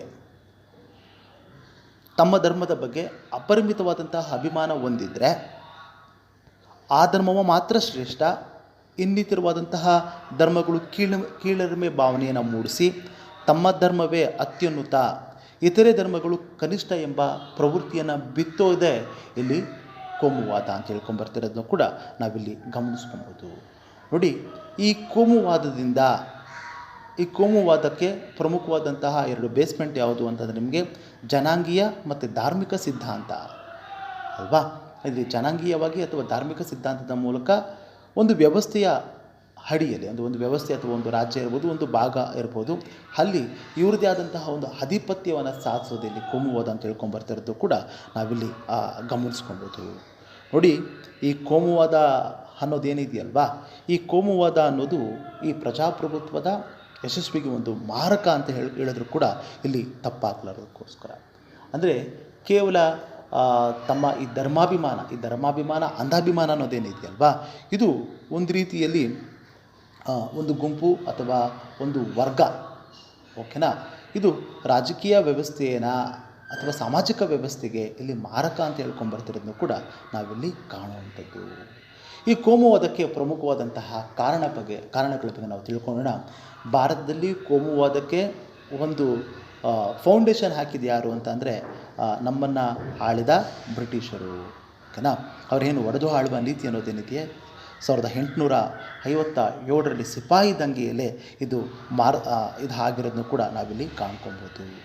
ಅದಾದಮೇಲೆ ನಮ್ಮ ಬಂಗಾಳದ ವೈಸರಾಯದಂತಹ ಲಾರ್ಡ್ ಕರ್ಜನ್ ಅವರು 1905ರಲ್ಲಿ ಬಂಗಾಳವನ್ನು ಧರ್ಮದ ಆಧಾರದ ಮೇಲೆ ವಿಭಜನೆಯನ್ನು ಮಾಡ್ಕೊಂಬರ್ತಾರೆ. ಅದಾದಮೇಲೆ ನಮ್ಮಲ್ಲಿ ಕೋಮುವಾದದ ಪಿತಾಮಹ ಅಂದರೆ ಯಾರನ್ನಂತ ಕರ್ಕೊಂಬರ್ತೇವೆ, ಲಾರ್ಡ್ ಮಿಂಟೋ, ಇವರನ್ನ ನಾವು ಕೋಮುವಾದದ ಪಿತಾಮಹ ಅಂತ ಏನು ಕರ್ಕೊಂಬರ್ತಾ ಇದ್ದೀವಿ. ಇವರು ಮೊದಲ ಬಾರಿಗೆ ಮುಸ್ಲಿಮರಿಗೆ ಪ್ರತ್ಯೇಕವಾದಂತಹ ಮತಕ್ಷೇತ್ರವನ್ನು ನೀಡ್ಕೊಂಬರ್ತಾರೆ. ಈ ಎಲ್ಲ ಅಂಶಗಳು ಬ್ರಿಟಿಷರ ನೀತಿ ಅನ್ನೋದೇನಿದೆಯಲ್ವಾ, ಈ ಬ್ರಿಟಿಷರ ನೀತಿಯೇ ಭಾರತದಲ್ಲಿ ಕೋಮುವಾದವನ್ನು ಹುಟ್ಟು ಹಾಕಿದ್ದು ಅಂತ ಹೇಳ್ಕೊಂಬರ್ತಿರೋದನ್ನು ಕೂಡ ನಾವಿಲ್ಲಿ ಕಾಣ್ಕೊಬೋದು. ಎರಡನೇ ಅಂಶ, ಹಿಂದೂ ಮುಸ್ಲಿಂ ರಾಷ್ಟ್ರೀಯವಾದ. ಭಾರತದಲ್ಲಿ ಪ್ರತ್ಯೇಕವಾದಿಗಳಿಂದ ಕೋಮು ಸಂಘಟನೆಗಳ ಅಸ್ತಿತ್ವವನ್ನು ಬಂದಿದ್ರೂ ಕೂಡ 1906ರಲ್ಲಿ ಮುಸ್ಲಿಂ ಲೀಗ್ ಪ್ರಾರಂಭ ಆಗುತ್ತೆ. ಓಕೆ, ಅದೇ ಕಾಲಘಟ್ಟದಲ್ಲಿ ಹಿಂದೂ ಮಹಾಸಭಾ ಸ್ಥಾಪನೆ ಆಗೋದನ್ನು ಕೂಡ ನಾವಿಲ್ಲಿ ಕಾಣ್ಕೊಬೋದು. ಮೊಹಮ್ಮದ್ ಅಲಿ ಜಿನ್ನಾ ಅನ್ನೋದೇನಿದೆ, ಇವರು ಪ್ರತ್ಯೇಕವಾದಂತಹ ಸಿದ್ಧಾಂತವನ್ನು ಅಥವಾ ಪ್ರವೃತ್ತಿಯನ್ನು ಬೆಳೆಸ್ಕೊಂಡ್ಬಂದಿರೋದನ್ನು ಕೂಡ ನಾವಿಲ್ಲಿ ಗಮನಿಸ್ಕೊಬೋದು. ನೋಡಿ, ಧರ್ಮದ ಆಧಾರದ ಮೇಲೆ ರೂಪಿತವಾದಂತಹ ಒಂದು ದ್ವಿರಾಷ್ಟ್ರ ಸಿದ್ಧಾಂತದ ಒಂದು ಪ್ರತಿಪಾದಕ ಅಂತ ಯಾರಾದರೂ ಇದ್ದರೆ ಅವರನ್ನು ಮೊಹಮ್ಮದ್ ಅಲಿ ಜಿನ್ನಾ ಅಂತ ಹೇಳ್ಕೊಂಬರ್ತಿರೋದು ಕೂಡ ಇಲ್ಲಿ ತಪ್ಪಾಗಲಾರದು. ಅಂದರೆ ಈ ಸ್ವತಂತ್ರ ಪೂರ್ವದಲ್ಲಿ ನಡೆದಂತಹ ಘಟನೆಗಳು ಅನ್ನೋದೇನಿದೆ, ಇದು ಹಿಂದೂ ಮತ್ತು ಮುಸಲ್ಮಾನರ ನಡುವೆ ಇಲ್ಲಿ ಭಿನ್ನತೆಗಳನ್ನ ಇಲ್ಲಿ ಮೂಡಿಸಿರೋದು ಕೂಡ ನಾವಿಲ್ಲಿ ಕಾಣುವಂತಹ ಒಂದು ಅಂಶ. ಇಲ್ಲಿ ಮೂರನೇದಾಗಿ ನೋಡೋಣ ಕೋಮು ಗಲಭೆಗಳು. ಇಲ್ಲಿ ಕೋಮು ಗಲಭೆಗಳು ಒಂದಲ್ಲ ಒಂದು ರೀತಿಯಲ್ಲೂ ಕೂಡ 2021 ನಾವಿದ್ದೀವಿ. ಈ ಕೋಮು ಗಲಭೆಗಳು ಇವತ್ತಿಗೂ ಕೂಡ ಬರ್ತಿರೋದು ಕೂಡ ನಾವಿಲ್ಲಿ ಗಮನಿಸ್ಕೊಬೋದು. ಸ್ವಾತಂತ್ರ್ಯ ನಂತರದ ಏನಾಗುತ್ತೆ ಅಂದರೆ ಅನಿಯಂತ್ರಿತ ಕೋಮು ಗಲಭೆಗಳು ಆಗಿರೋದನ್ನು ಕೂಡ ನಾವಿಲ್ಲಿ ಕಾಣ್ಕೊಬೋದು. ಧಾರ್ಮಿಕ ಅಲ್ಪಸಂಖ್ಯಾತರು, ಧಾರ್ಮಿಕ ಅಂಧಾಭಿಮಾನಿಗಳಾಗಿ ಈ ಪರಿಸ್ಥಿತಿಯನ್ನು ಸುಮಾರು ಜನ ದುರುಪಯೋಗ ಪಡ್ಕೊಂಬಂದಿರೋದನ್ನು ಕೂಡ ನಾವಿಲ್ಲಿ ಕಾಣ್ಕೊಬೋದು. ಬಗಲ್ಪುರ್ ಘಟನೆ, ಮೀರತ್ಪುರ್ ಘಟನೆ, ಕಾನ್ಪುರ್, ಲಕ್ನೋ, ಅಯೋಧ್ಯೆ, ಅಹಮದಾಬಾದ್, ಬಾಂಬೆ, ಇತರ ದೇಶದ ಭಾಗಗಳಿಗೂ ಎಲ್ಲ ಭಾಗಗಳು ಹರಡಿರೋದನ್ನು ಕೂಡ ನಾವಿಲ್ಲಿ ಕಾಣ್ಕೊಬೋದು. 1992 ಡಿಸೆಂಬರ್ 6ರಂದು ಅಯೋಧ್ಯೆಯಲ್ಲಿ ಬಾಬ್ರಿ ಮಸೀದಿಯನ್ನು ಧ್ವಂಸ ಮಾಡಿದ ನಂತರ ಈ ಭಾರತದಲ್ಲಿ ಕೆಲವೊಂದು ಒಂದು ಪ್ರಮುಖವಾದಂಥ ಉದಾಹರಣೆ ನಮ್ಮಲ್ಲಿ ಹುಬ್ಬಳ್ಳಿ ಈದ್ಗಾ ಗ್ರೌಂಡ್ ಇರ್ಬೋದು, ಸುಮಾರು ಕಡೆ ಕೋಮು ಗಲಭೆಗಳನ್ನ ನಡ್ಕೊಂಡ್ಬರ್ತಿರೋದನ್ನು ಕೂಡ ನಾವಿಲ್ಲಿ ಗಮನಿಸ್ಕೊಬೋದು.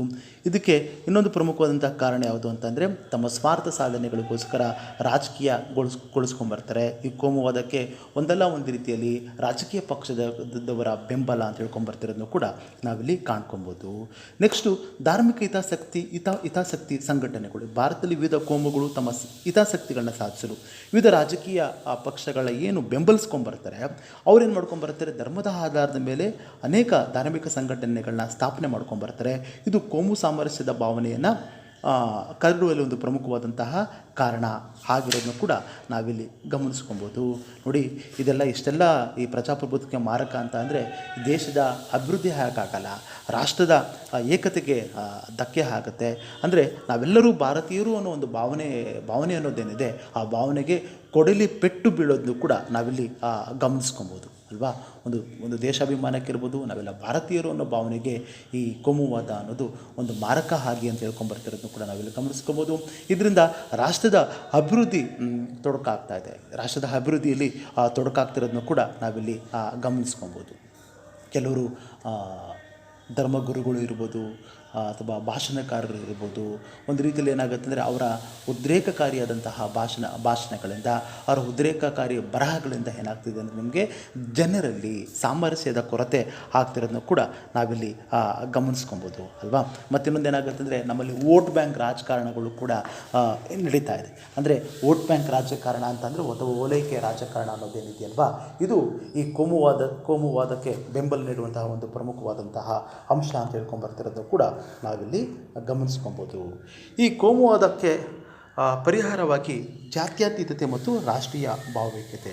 ನೋಡಿ, ನಮ್ಮ ಸಂವಿಧಾನ ಅನ್ನೋದೇನಿದೆ, ನಮ್ಮ ಸಂವಿಧಾನ, ನಮ್ಮ ಭಾರತ ಅಂತ ನೀವು ಗಮನಿಸ್ಕೊಂಡ್ರೆ ವಿವಿಧತೆಯಲ್ಲಿ ಏಕತೆ. ಕೇವಲ ಒಂದೇ ಪ್ರಕಾರದ ಸಂಸ್ಕೃತಿ ಇಲ್ಲ, ಕೇವಲ ಒಂದೇ ಪ್ರಕಾರದ ಭಾಷೆಗಳಿಲ್ಲ. ಹಲವಾರು ಧರ್ಮಗಳ ಜನರು ಇಲ್ಲಿದ್ದಾರೆ, ಹಲವಾರು ಸಾಂಸ್ಕೃತಿಕ ಅಥವಾ ಬುಡಕಟ್ಟು ಅಥವಾ ಹಲವಾರು ಭಾಷೆಗಳು, ಒಂದು ರೀತಿಯಲ್ಲಿ ವಿವಿಧತೆಯಲ್ಲಿ ಏಕತೆ ಅಂತ ಹೇಳ್ಕೊಂಬರ್ತಿರೋದನ್ನು ಕೂಡ ನಾವಿಲ್ಲಿ ಕಾಣ್ಕೊಬೋದು. ಯಾವುದೇ ಒಬ್ಬ ಪ್ರಜೆಗೆ, ಯಾವುದೇ ಒಬ್ಬ ವ್ಯಕ್ತಿಗೆ ಇಂಥದ್ದೇ ಧರ್ಮವನ್ನು ಆಚರಿಸುವ, ಇಂಥದ್ದೇ ಸಂಸ್ಕೃತಿಯನ್ನು ಒಪ್ಪಿಕೊಳ್ಳುವ ಅಂತ ಎಲ್ಲೂ ಕೂಡ ನಮ್ಮ ಸಂವಿಧಾನ ಹೇಳಿಲ್ಲ. ಸಂವಿಧಾನದ 26ನೇ ವಿಧಿ ಏನು ಹೇಳ್ಕೊಂಬರುತ್ತೆ, ದೇಶದ ಎಲ್ಲ ಪ್ರಜೆಗಳಿಗೂ ಧಾರ್ಮಿಕ ಸ್ವಾತಂತ್ರ್ಯವನ್ನು ನೀಡಿ ಅವರಿಗೆ ಇಷ್ಟ ಬಂದಂತಹ ಧರ್ಮವನ್ನು ಅನುಸರಿಸುವ, ಆಚರಿಸುವ ಮತ್ತು ಧಾರ್ಮಿಕ ತತ್ವಗಳನ್ನು ಪ್ರಚಾರ ಮಾಡುವ ಮತ್ತು ಧಾರ್ಮಿಕ ಸಂಘ ಸಂಸ್ಥೆಗಳನ್ನು ಅಸ್ತಿತ್ವಕ್ಕೆ ತರುವಂತಹ ಅವಕಾಶವನ್ನು ಕಲ್ಪಿಸಿರೋದನ್ನು ಕೂಡ ನಾವಿಲ್ಲಿ ಕಾಣ್ಕೊಬೋದು. ಅದೇ ರೀತಿ ಡಿಸೆಂಬರ್ 2013ರಲ್ಲಿ ಕೋಮು ಹಿಂಸಾಚಾರ ತಡೆ ಮಸೂದೆಯನ್ನು ನಮ್ಮ ಭಾರತ ಸರ್ಕಾರ ಅನುಮೋದನೆ ಮಾಡ್ಕೊಂಬಂದಿರೋದನ್ನು ಕೂಡ ನಾವಿಲ್ಲಿ ಕಾಣ್ಕೊಬೋದು. ಓಕೆನಾ. ಅಂದರೆ ಇಲ್ಲಿ ಕೋಮುವಾದದ ಪರಿಹಾರವಾಗಿ ಇನ್ನೊಂದು ಯಾವುದು ಅಂಶ ಅಂದರೆ ರಾಷ್ಟ್ರೀಯ ಭಾವೈಕ್ಯತೆ. ಇಲ್ಲಿ ರಾಷ್ಟ್ರೀಯ ಭಾವೈಕ್ಯತೆ ಅಂತಂದರೆ ಭಾರತೀಯರೆಲ್ಲರಿಗೂ ಒಂದು ಎಂಬ ಭಾವನೆ ಅನ್ನೋದೇನಿದೆಯಲ್ವಾ, ಇದು ನಮ್ಮ ರಾಷ್ಟ್ರೀಯ ಭಾವೈಕ್ಯತೆಯನ್ನು ಸಾರೋದನ್ನು ಕೂಡ ನಾವಿಲ್ಲಿ ಕಾಣ್ಕೊಬೋದು. ಅಂದರೆ ನಾನು ನಮಗಾಗಲೇ ಹೇಳಿದೆ, ಭಾರತದಲ್ಲಿ ಹಲವಾರು ಧರ್ಮ, ಹಲವಾರು ಜಾತಿ, ಹಲವಾರು ಸಂಸ್ಕೃತಿ, ಹಲವಾರು ಭಾಷೆಗಳಿಂದ ಇಲ್ಲಿ ಕೂಡಿದೆ. ಅಂದರೆ ಇದನ್ನು ಸಂಕುಚಿತಗೊಳಿಸಬಾರ್ದು, ಇದನ್ನು ವಿಶಾಲಾತ್ಮಕವಾಗಿ ಗಮನಿಸಿಕೊಂಡು ಇಲ್ಲಿನ ನೆಲದ ಪ್ರಜಾಪ್ರಭುತ್ವದ ಯಶಸ್ವಿಗೆ ರಾಷ್ಟ್ರೀಯ ಭಾವೈಕ್ಯತೆಯ ಅತ್ಯಗತ್ಯವಾಗಿರೋದನ್ನು ಕೂಡ ನಾವಿಲ್ಲಿ ಗಮನಿಸ್ಕೊಬೋದು. ಆ ಕಾರಣಕ್ಕೋಸ್ಕರವೇ ಭಾರತ ಸರ್ಕಾರ ಅಥವಾ ನಮ್ಮ ಸಂವಿಧಾನ ರಾಷ್ಟ್ರೀಯ ಭಾವೈಕ್ಯತಾ ಮಂಡಳಿ, ವಲಯ ಸಮಿತಿ, ರಾಷ್ಟ್ರೀಯ ರಕ್ಷಣಾ ಮಂಡಳಿ, ಸೇನಾ ಪಡೆಗಳು ರಾಷ್ಟ್ರೀಯ ಭಾವೈಕ್ಯತೆಯನ್ನು ಮೂಡಿಸಲು ಮಹತ್ವವಾದಂತಹ ಪಾತ್ರವನ್ನು ವಹಿಸ್ತಾ ಇದೆ.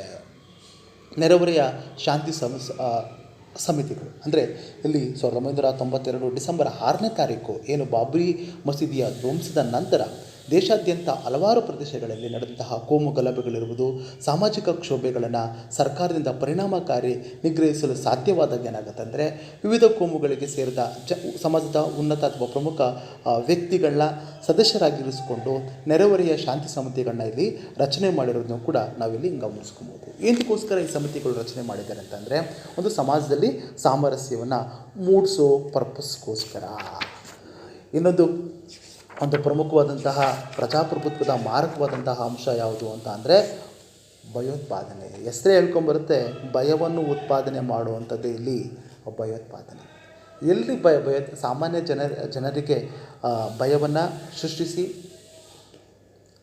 ತಮ್ಮದ ಸೈದ್ಧಾಂತಿಕ ಗುರಿಗಳನ್ನ ಈಡೇರಿಸಿಕೊಳ್ಳಲು ದೇಶದಲ್ಲಿ ಆತಂಕದ ವಾತಾವರಣ ನಿರ್ಮಿಸೋದೇ ಇಲ್ಲಿ ಭಯೋತ್ಪಾದನೆ ಅಂತ ಹೇಳ್ಕೊಂಬರ್ತಿರೋದು ಕೂಡ ನಾವಿಲ್ಲಿ ಕಾಣ್ಕೊಬೋದು. ಓಕೆನಾ? ಇಲ್ಲೊಂದು ಸ್ಟೇಟ್ಮೆಂಟ್ ನೋಡೋಣ. ಒಂದು ಸಂಘಟಿತ ಗುಂಪು ಅಥವಾ ಪಕ್ಷ ವ್ಯವಸ್ಥಿತವಾದಂತಹ ಹಿಂಸೆಯನ್ನು ಉಪಯೋಗಿಸಿ ತನ್ನ ಮುಖ್ಯ ಗುರಿ ಸಾಧಿಸಿಕೊಳ್ಳಲು ಅನುಸರಿಸುವ ವಿಧಾನವೇ ಭಯೋತ್ಪಾದನೆಯಾಗಿದೆ. ಇದು ಸಮಾಜ ವಿಜ್ಞಾನ ಕೋಶ ಆಗಿದೆ. ಇನ್ನೊಂದು ಸ್ಟೇಟ್ಮೆಂಟ್ ನೋಡೋಣ. ಅಮೆರಿಕದ ರಕ್ಷಣಾ ಇಲಾಖೆ ಭಯೋತ್ಪಾದನೆಯು ಪೂರ್ವಯೋಜಿತ, ಉತ್ತಮವಾಗಿ ಸಂಘಟಿತವಾದ, ತರಬೇತಿ ಹೊಂದಿದ ಗುಂಪುಗಳು ಕಾನೂನು ವಿರೋಧಿ, ಶಸ್ತ್ರಸಜ್ಜಿತ ಮತ್ತು ಹಿಂಸೆಯ ಮೂಲಕ ತಮ್ಮ ಗುರಿ ಮತ್ತು ಸಾಧನೆಯನ್ನು ಅನುಸರಿಸುವ ಕೆಲಸ ಆಗಿದೆ ಅಂತ ಅಮೆರಿಕದ ರಕ್ಷಣಾ ಇಲಾಖೆ ಹೇಳ್ಕೊಂಬರ್ತಿದೆ. ಅಂದರೆ ಇವೆರಡೂ ಅಂಶಗಳನ್ನು ನಾವು ಗಮನಿಸ್ಕೊಂಡಾಗ ಏನಾಗುತ್ತೆ ಅಂದರೆ ಒಂದು ನಿರ್ದಿಷ್ಟವಾದಂತಹ ಗುಂಪು ಒಂದು ವ್ಯವಸ್ಥಿತವಾಗಿ ಹಿಂಸೆ ಕಾರ್ಯಕ್ರಮಗಳನ್ನು ಮಾಡಲು, ಹಿಂಸೆ ಕಾರ್ಯಕ್ರಮಗಳ ಮೂಲಕ ತನ್ನ ಗುರಿಗಳನ್ನು ಈಡೇರಿಸುವಂಥದ್ದೇ ಇಲ್ಲಿ ಭಯೋತ್ಪಾದನೆ ಅಂತ ಹೇಳ್ಕೊಂಬರ್ತಿರೋದನ್ನು ಕೂಡ ನಾವಿಲ್ಲಿ ಗಮನಿಸ್ಕೊಬೋದು. ಈ ಭಯೋತ್ಪಾದನೆ ಅನ್ನೋ ಟೆರರಿಸಮ್ ಅನ್ನೋ ಪದ ಅನ್ನೋದೇನಿದೆ ಅಲ್ವಾ, ಇದು ಲ್ಯಾಟಿನ್ ಭಾಷೆಯ ಟೆರರ್ ಎಂಬ ಪದದಿಂದ ಬಂದಿರೋದನ್ನು ಕೂಡ ನಾವಿಲ್ಲಿ ಗಮನಿಸ್ಕೊಬೋದು. ಈ ಭಯೋತ್ಪಾದನೆಗೆ ನಮ್ಮಲ್ಲಿ ಭಾರತದಲ್ಲಿ ಪ್ರಮುಖವಾದಂತಹ ಕಾರಣ ಯಾವುದು ಅಂತಂದರೆ ನಮಗೆ ಮೊದಲನೇದಾಗಿ ಪ್ರತ್ಯೇಕವಾದಿಗಳು. ಅಂದರೆ ನೋಡಿ, ದೇಶ ವಿಭಜನೆ ಆದಾಗಲಿಂದನೂ ಕೂಡ ನಮ್ಮಲ್ಲಿ ಪ್ರತ್ಯೇಕ ರಾಷ್ಟ್ರ ಅಥವಾ ಪ್ರತ್ಯೇಕ ರಾಜ್ಯ ಆಗಬೇಕು ಅನ್ನೋ ಒಂದು ಪರ್ಪಸ್ಗೋಸ್ಕರ, ಓಕೆನಾ, ಈ ಕೋಮುವಾದಿ ಶಕ್ತಿಗಳು ಜಮ್ಮು ಕಾಶ್ಮೀರದಲ್ಲಿ 1947ರಲ್ಲಿ, ಪಂಜಾಬ್ 1980 ಪ್ರತ್ಯೇಕವಾದಂತಹ ರಾಜ್ಯ ಅಥವಾ ಪ್ರತ್ಯೇಕವಾದಂತಹ ರಾಷ್ಟ್ರ ಹೋರಾಟ ಆಗಬೇಕು ಅಂತ ಪಂಜಾಬಲ್ಲಿ ಧಾರ್ಮಿಕತೆಯ ಆಧಾರದ ಮೇಲೆ ಕೆಲವೊಂದು ಪ್ರತ್ಯೇಕವಾದಂತಹ ಚಳುವಳಿಗಳು ನಡ್ಕೊಂಡ್ಬರ್ತಿದೆ. ಅದರಲ್ಲಿ ನಿಮಗೆ Jammu Kashmir liberation front, JKLF, Indian Mujahideen, IM, Hurriyat conference, HC ಮತ್ತಿತರ ಸಂಘಟನೆಗಳು ಈ ಪ್ರತ್ಯೇಕವಾದಂತಹ ಚಳುವಳಿಯಲ್ಲಿ ತೊಡ್ಕೊಂಬಂದಿದ್ದಾರೆ. ನೆಕ್ಸ್ಟು ಧಾರ್ಮಿಕ ಮೂಲಭೂತವಾದ. ನೋಡಿ, ಹಿಂದೂ, ಮುಸ್ಲಿಮ್ಸ್, ಕ್ರಿಶ್ಚಿಯನ್, ಸಿಖ್ ಧರ್ಮಗಳಿಗೆ ಸೇರಿದ ಹಲವಾರು ಧಾರ್ಮಿಕ ಸಂಘಟನೆಗಳು ತಮ್ಮ ದೀರ್ಘಕಾಲದ ರಾಜಕೀಯ ಮತ್ತು ಗುರಿ ಮತ್ತು ಉದ್ದೇಶಗಳ ಲಾಭಕ್ಕೋಸ್ಕರ ಈ ಭಯೋತ್ಪಾದಕ ಕೃತ್ಯಗಳನ್ನ ಬೆಂಬಲಿಸಿ ಅವರಿಗೆ ಆರ್ಥಿಕವಾಗಿ ಸಹಾಯವನ್ನು ನೀಡ್ಕೊಂಬಂದಿರೋದನ್ನು ಕೂಡ ನಾವಿಲ್ಲಿ ಕಾಣ್ಕೊಬೋದು. ನಮ್ಮ ಈಶಾನ್ಯ ಭಾಗದ ಜನಾಂಗೀಯ ಸಮಸ್ಯೆ, ಇಲ್ಲಿ ಮೂರನೇ ಪ್ರಮುಖವಾದಂತಹ ಕಾರಣ ಯಾವುದು ಅಂತ ನಿಮಗೆ ಈ ಜನಾಂಗೀಯ ಮತ್ತು ಪ್ರಾದೇಶಿಕ ಅಸ್ಮಿತೆ, ಅಂದರೆ ಉಳಿವಿಗಾಗಿ ಹೋರಾಟ ಅನ್ನುವ ಆಧಾರದ ಮೇಲೆ ಈ ಮೂಲಭೂತವಾದಿಗಳು ಅವರ ಉಳಿವಿಗಾಗಿ, ಯಾರ ಉಳಿವಿಗಾಗಿ, ಜನರ ಉಳಿವಿಗೋಸ್ಕರ ಅಲ್ಲ, ಆ ಮೂಲಭೂತವಾದಿಗಳ ಉಳಿವಿಗಾಗಿ ಒಂದು ಹೋರಾಟವನ್ನು ಮಾಡ್ಕೊಂಡ್ಬಂದಿದ್ದಾರೆ. ಈಶಾನ್ಯ ಭಾಗದಲ್ಲಿ ನಮ್ಮ ಏನು ಸಪ್ತ ಸಹೋದರಿಗಳ ನಾಡು ಅಂತ ಕರ್ಕೊಂಬರ್ತೀವಿ, 7 ರಾಜ್ಯಗಳಲ್ಲಿ. ಎಕ್ಸಾಂಪಲ್ ನಿಮಗೆ ಮಿಜೋರಾಂನಲ್ಲಿ 1970ರಲ್ಲಿ Mizo national front, united liberation front of Nagaland socialist council, ಮಣಿಪುರದಲ್ಲಿ ಕುಕಿ ತಾಯ್ನಾಡಿಗಾಗಿ ಕುಕಿಗಳ ಹೋರಾಟ, ಈ ಮುಂತಾದಗಳ ಹೆಸರಿನಲ್ಲಿ ಇಲ್ಲಿ ಭಯೋತ್ಪಾದಕ ಚಟುವಟಿಕೆಗಳನ್ನ ಮಾಡ್ಕೊಂಡ್ಬರ್ತಿರೋದು ಕೂಡ ನಾವಿಲ್ಲಿ ಕಾಣ್ಕೊಬೋದು. ಇದರ ಇನ್ನೊಂದು ಪ್ರಮುಖವಾದಂತಹ ಕಾರಣ ಯಾವುದು ಅಂತಂದರೆ ಭಯೋತ್ಪಾದನೆಗೆ ದುರ್ಬಲ ರಾಜಕೀಯ ವ್ಯವಸ್ಥೆ. ನಮ್ಮಲ್ಲಿ ಏನಾಗಿದೆ ಅಂತ ಅಂದರೆ ಬಹು ಪಕ್ಷಗಳು ಇರೋದ್ರಿಂದ ಏನಾಗುತ್ತೆ ಅಂದರೆ ಕೆಲವೊಂದು ಚುನಾವಣೆಗಳಲ್ಲಿ ಯಾವುದೇ ಒಂದು ಪಕ್ಷಕ್ಕೆ ಅವಕಾಶಗಳು ಬಹುಮತ ಇದ್ದಾಗ ಸಮ್ಮಿಶ್ರ ಸರ್ಕಾರಕ್ಕೆ ಅವಕಾಶ ಸಿಗುತ್ತೆ. ಇಲ್ಲಿ ಸಮ್ಮಿಶ್ರ ಸರ್ಕಾರ ಅವಕಾಶ ಕೊಟ್ಟಾಗ ಏನಾಗುತ್ತೆ ಅಂದರೆ ಇಲ್ಲಿ ಒಂದು ಇಡೀ ವ್ಯವಸ್ಥೆಯನ್ನು ದುರ್ಬಲಗೊಳಿಸೋದಕ್ಕೆ ಒಂದು ಪ್ರಮುಖವಾದಂತಹ ಕಾರಣ ಆಗಿರೋದನ್ನು ಕೂಡ ನಾವಿಲ್ಲಿ ಗಮನಿಸ್ಕೊಬೋದು. ನೋಡಿ, ಪ್ರತಿಯೊಂದು ರಾಜಕೀಯ ಪಕ್ಷಕ್ಕೂ ವಿವಿಧ ಸೈದ್ಧಾಂತಿಕ ಗುರಿಗಳಿರುತ್ತೆ. ಈ ವಿವಿಧ ಸೈದ್ಧಾಂತಿಕ ಗುರಿಗಳು ಏನಾಗುತ್ತೆ ಅಂದರೆ ಒಂದು ಪಕ್ಷ ಅಧಿಕಾರಕ್ಕೆ ಬಂದಾಗ ಆ ಪಕ್ಷಕ್ಕೆ ಬೆಂಬಲಿಸುವಂತಹ ಪ್ರತ್ಯೇಕ ಒಂದು ಗುಂಪು ಅಥವಾ ಜನರು ಏನಿರ್ತಾರೆ ಅವರಿಗೆ ರಕ್ಷಣೆಯನ್ನು ನೀಡುವ ಹೆಸರಿನಲ್ಲಿ ಬೇರೆ ಬೇರೆ ರೀತಿಯ ಕುಮ್ಮಕ್ಕು ನೀಡುವಂಥದ್ದು ಕೂಡ ನಾವಿಲ್ಲಿ ಗಮನಿಸ್ಕೊಬೋದು. ಇನ್ನೊಂದು ಪ್ರಮುಖವಾದಂತಹ ಕಾರಣ ಯಾವುದು ಅಂದರೆ ನಿಮಗೆ ಅಸಮರ್ಪಕ ಅಸಮರ್ಪಕ ಅಥವಾ ಆರ್ಥಿಕ ತಾರತಮ್ಯ. ನೋಡಿ, ನಮ್ಮಲ್ಲಿ ಈ ಆರ್ಥಿಕ ತಾರತಮ್ಯ ಅನ್ನೋದೇನಿದೆ ಅಲ್ವಾ, ಬಡವ ಮತ್ತು ಶ್ರೀಮಂತ ಅಥವಾ ಇರುವವರು ಮತ್ತು ಇಲ್ಲದವರ ನಡುವೆ ಹೋರಾಟ ಅನ್ನೋದೇನಿದೆ, ಓಕೆನಾ. ಅಂದರೆ ಇವತ್ತು ಶ್ರೀಮಂತರ ಮೇಲೆ ದಾಳಿ ಮಾಡೋಕ್ಕೆ ನಕ್ಸಲರಿರ್ಬೋದು, ಮಾವೋವಾದಿಗಳಿರ್ಬೋದು, ಪೀಪಲ್ಸ್ ವಾರ್ನ ಗ್ರೂಪ್ನ ಸದಸ್ಯರು ಆರ್ಥಿಕ ಅಸಮಾನತೆಯ ಹೆಸರಿನಲ್ಲಿ ಇಲ್ಲಿ ಭಯೋತ್ಪಾದಕ ಕೃತ್ಯಗಳನ್ನ ಮಾಡ್ಕೊಂಡ್ಬರ್ತಿರೋದನ್ನು ಕೂಡ ನಾವಿಲ್ಲಿ ಕಾಣ್ಕೊಬೋದು. ನೋಡಿ, ಪ್ರಜಾಪ್ರಭುತ್ವಕ್ಕೆ ಬೆದರಿಕೆಯಾಗಿ ಇವತ್ತು ಭಯೋತ್ಪಾದನೆ ಇದೆ. ಯಾವುದ್ರ ಮೂಲಕ? ಆಡಳಿತ ಯಂತ್ರಕ್ಕೆ ಅಡ್ಡಿ. ಯಾವ ರೀತಿ ಆಡಳಿತ ಯಂತ್ರಕ್ಕೆ ಅಡ್ಡಿ ಅಂತ ಅಂದರೆ, ನಿಮಗೆ ರಾಜಕೀಯ ನಾಯಕರುಗಳನ್ನ ಕಿಡ್ನಾಪ್ ಮಾಡೋದಿರ್ಬೋದು, IAS IPS ಸರ್ಕಾರಿ ಅಧಿಕಾರಿಗಳನ್ನ ಕಿಡ್ನಾಪ್ ಮಾಡುವಂಥದ್ದು ಇರ್ಬೋದು, ಅವ್ರಿಗೆ ಈ ನೆಲದ ಕಾನೂನು ಅಥವಾ ಈ ಸಂವಿಧಾನಕ್ಕೆ ಅವರು ಗೌರವ ಕೊಡದಲ್ಲಿರೋದನ್ನು ಕೂಡ ನಾವಿಲ್ಲಿ ಕಾಣ್ಕೊಬೋದು. ಇಂಥ ಸಂದರ್ಭಗಳು ಏನಾಗುತ್ತೆ, ಸರ್ಕಾರಗಳು ಭಯೋತ್ಪಾದಕರುಗಳ ಬೇಡಿಕೆಗಳಿಗೆ ಒತ್ತಾಯಕ್ಕೆ ಮಣಿದು ತಮ್ಮ ಅಸ್ತಿತ್ವವನ್ನು ಕಳೆದುಕೊಂಡಿರೋದನ್ನು ಕೂಡ ನಾವಿಲ್ಲಿ ಗಮನಿಸ್ಕೊಬೋದು. ನೀವು ಸುಮಾರು ಘಟನೆಗಳನ್ನ ನೀವು ತಗೊಳ್ಳಿ, ಸುಮಾರು ಭಯೋತ್ಪಾದಕ ಚಟುವಟಿಕೆಗಳು ಅಥವಾ ಕೆಲವಾರು ರಾಜಕಾರಣಿಗಳು, ಸರ್ಕಾರಿ ಅಧಿಕಾರಿಗಳು ಇರ್ಬೋದು, ಅವರ ಮಕ್ಕಳನ್ನ ಏನಾದರೂ ಇವರು ಹಿಡ್ಕೊಂಡ್ರೆ, ನಿಮಗೆ ಕಂದಹಾರ್ ವಿಮಾನ ಯಾನ ನೆನಪಲ್ಲಿ ಇಟ್ಕೊಳ್ಳಿ. ಈಗ ಕಂದಹಾರಲ್ಲಿ ವಿಮಾನ ಏನು ಅಪಹರಣ ಮಾಡ್ಕೊಂಡ್ಬರ್ತಾರೆ, ಅವಾಗೇನಾಗುತ್ತೆ ಅಂದರೆ ವಿಮಾನದಲ್ಲಿದ್ದಂತಹ ಜನರನ್ನು ಬಿಡುಗಡೆ ಮಾಡಬೇಕಂದಾಗ ಅವ್ರು ಇಂತಿಷ್ಟು ಬೇಡಿಕೆಗಳು ಇರ್ಬೋದು, ವೆಪನ್ಸ್ ಬೇಡಿಕೆ ಇಡ್ಬೋದು, ದುಡ್ಡಿನ ಬೇಡಿಕೆ ಇಡ್ಬೋದು, ಅಥವಾ ಸೆರೆ ಹಿಡಿದಂಥ ಭಯೋತ್ಪಾದಕರನ್ನ ಬಿಡುಗಡೆ ಮಾಡಿ ಅಂತ ಏನು ಬೇಡಿಕೆ ಇಡ್ಬೋದು. ಇವೆಲ್ಲ ಕೂಡ ಏನಾಗುತ್ತೆ ಅಂದರೆ ನಿಮಗೆ ಇದು ಅವರು ಭಯೋತ್ಪಾದನೆ ಹೆಚ್ಚಿಗೆ ಮಾಡ್ಕೊಳ್ಳೋ ಒಂದು ಪ್ರಮುಖವಾದಂತಹ ಕಾರಣ ಆಗಿರೋದನ್ನು ಕೂಡ ನಾವಿಲ್ಲಿ ಗಮನಿಸ್ಕೊಬೋದು. ಮತ್ತು ನೋಡಿ, ಇದು ಮಾನವ ಹಕ್ಕುಗಳ ಒಂದು ಉಲ್ಲಂಘನೆ. ಅದು ಈ ಭಯೋತ್ಪಾದನೆ ಅನ್ನೋದೇನಿದೆಯಲ್ವಾ, ಅಂದರೆ ಈ ಭಯೋತ್ಪಾದಕರು ನೆಲದ ಕಾನೂನು ಮತ್ತು ಪ್ರಜಾಪ್ರಭುತ್ವ ನೀತಿಗಳಿಗೆ ವಿರುದ್ಧವಾಗಿ ಯಾವುದೇ ರೀತಿಯ ಗೌರವನ ನೀಡದಲೇ ಇರೋ ರೀತಿಯಲ್ಲಿ ನೋಡಿ, ಇದರಿಂದ ಭಯೋತ್ಪಾದನೆಯಿಂದ ಹಲವಾರು ಅಮಾಯಕರುಗಳು ಪ್ರಾಣವನ್ನು ಕಳ್ಕೊತಾರೆ. ಇವರು ರೈಲ್ವೆ ನಿಲ್ದಾಣ, ಬಸ್ ನಿಲ್ದಾಣ, ವಿಮಾನ ನಿಲ್ದಾಣ, ಸಾರ್ವಜನಿಕ ಸ್ಥಳಗಳನ್ನ ಗುರಿ ಇಟ್ಕೊಂಡು ಏನು ಬಾಂಬ್ನ ಸ್ಫೋಟ ಮಾಡ್ತಾರೆ. ಅಲ್ಲಿ ಹಿಂಸಾಕೃತ್ಯದಿಂದ ಹಲವಾರು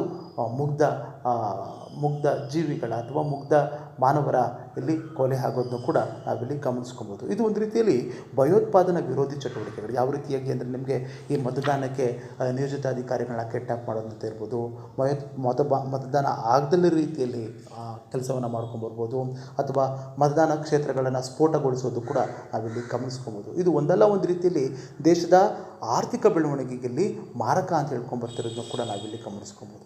ಯಾವ ರೀತಿ ಮಾರಕ? ಒಂದು ಪುಟ್ಟ ಉದಾಹರಣೆ ಏನಾಗುತ್ತೆ ಅಂದರೆ, ಈಗ ನಿರಂತರವಾದಂತಹ ಭಯೋತ್ಪಾದಕ ಚಟುವಟಿಕೆಗಳಿಂದ, ನಿರಂತರವಾದಂತಹ ಹಿಂಸಾ ಕೃತ್ಯಗಳಿಂದ ಮಾಡಿದಾಗ ಏನಾಗುತ್ತೆ ಅಂದರೆ, ಬೇರೆ ದೇಶದ ನಮ್ಮಲ್ಲಿ ವಿದೇಶಿ ಪ್ರವಾಸಿಗಳು ಕೂಡ ದೇಶಕ್ಕೆ ವಿಸಿಟ್ನ ಮಾಡಲ್ಲ, ಮತ್ತು ವಿದೇಶಿ ಕಂಪ್ನಿಗಳು ಕೂಡ ನಮ್ಮಲ್ಲಿ ಯಾವುದೇ ರೀತಿಯ ಕಾರ್ಯಚಟುವಟಿಕೆಯನ್ನು ಮಾಡೋಕ್ಕೆ ಉತ್ಸಾಹ ತೋರದಲ್ಲಿರೋದನ್ನು ಕೂಡ ನಾವಿಲ್ಲಿ ಕಾಣ್ಕೊಬೋದು. ನೋಡಿ, ಈ ಭಯೋತ್ಪಾದನೆಯನ್ನು ನಿಯಂತ್ರಣ ಮಾಡೋಕ್ಕೋಸ್ಕರ ನಮ್ಮ ಕೇಂದ್ರ ಸರ್ಕಾರ ಅಥವಾ ಭಾರತ ಸರ್ಕಾರ ಹಲವಾರು ಶಾಸನೀಯ ಕಾರ್ಯಕ್ರಮಗಳನ್ನ ಗೊಂಡಿದೆ. 1950ರಲ್ಲಿ ಕಾನೂನು ವಿರೋಧಿ ಚಟುವಟಿಕೆಗಳ ನಿಗ್ರಹ ಕಾಯ್ದೆಯನ್ನು ನಮ್ಮ ಸಂಸತ್ತು ಅನುಮೋದಿಸಿರೋದನ್ನು ಕೂಡ ನಾವಿಲ್ಲಿ ಕಾಣ್ಕೊಬೋದು. 1971ರಲ್ಲಿ ಆಂತರಿಕ ಭದ್ರತಾ ನಿರ್ವಹಣಾ ಕಾಯ್ದೆ MISA ಕಾಯ್ದೆಯನ್ನು ತಂದಿದೆ. ಅದೇ ರೀತಿ 1980ರಲ್ಲಿ ರಾಷ್ಟ್ರೀಯ ಭದ್ರತಾ ಕಾಯ್ದೆಯನ್ನು ಅನುಮೋದನೆ ಮಾಡಿರೋದನ್ನು ಕೂಡ ನಾವಿಲ್ಲಿ ಕಾಣ್ಕೊಬೋದು. 1987ರಲ್ಲಿ ಟಾಡಾ ಅಂದರೆ ಭಯೋತ್ಪಾದನೆ ಮತ್ತು ವಿಚ್ಛೇದನಕಾರಿ ಚಟುವಟಿಕೆಗಳ ನಿಗ್ರಹ ಕಾಯ್ದೆ, 2001ರಲ್ಲಿ ಪೋಟೋ ಕಾಯ್ದೆ, ಭಯೋತ್ಪಾದನೆ ನಿಗ್ರಹ ಕಾಯ್ದೆಯನ್ನು ಜಾರಿಗೊಳಿಸಿರೋದನ್ನು ಕೂಡ ನಾವಿಲ್ಲಿ ಕಾಣುವಂತಹ ಒಂದು ಅಂಶ. ಓಕೆನಾ? ಅಂದರೆ ಭಯೋತ್ಪಾದನೆ ಕಾಯ್ದೆ ಎಂಬ ಪದವನ್ನು 15ನೇ ಸೆಕ್ಷನಲ್ಲಿ ವ್ಯಾಖ್ಯಾನ ಮಾಡ್ಕೊಂಡ್ಬರ್ತಿರೋದನ್ನು ಕೂಡ ನಾವಿಲ್ಲಿ ಕಾಣ್ಕೊಬೋದು.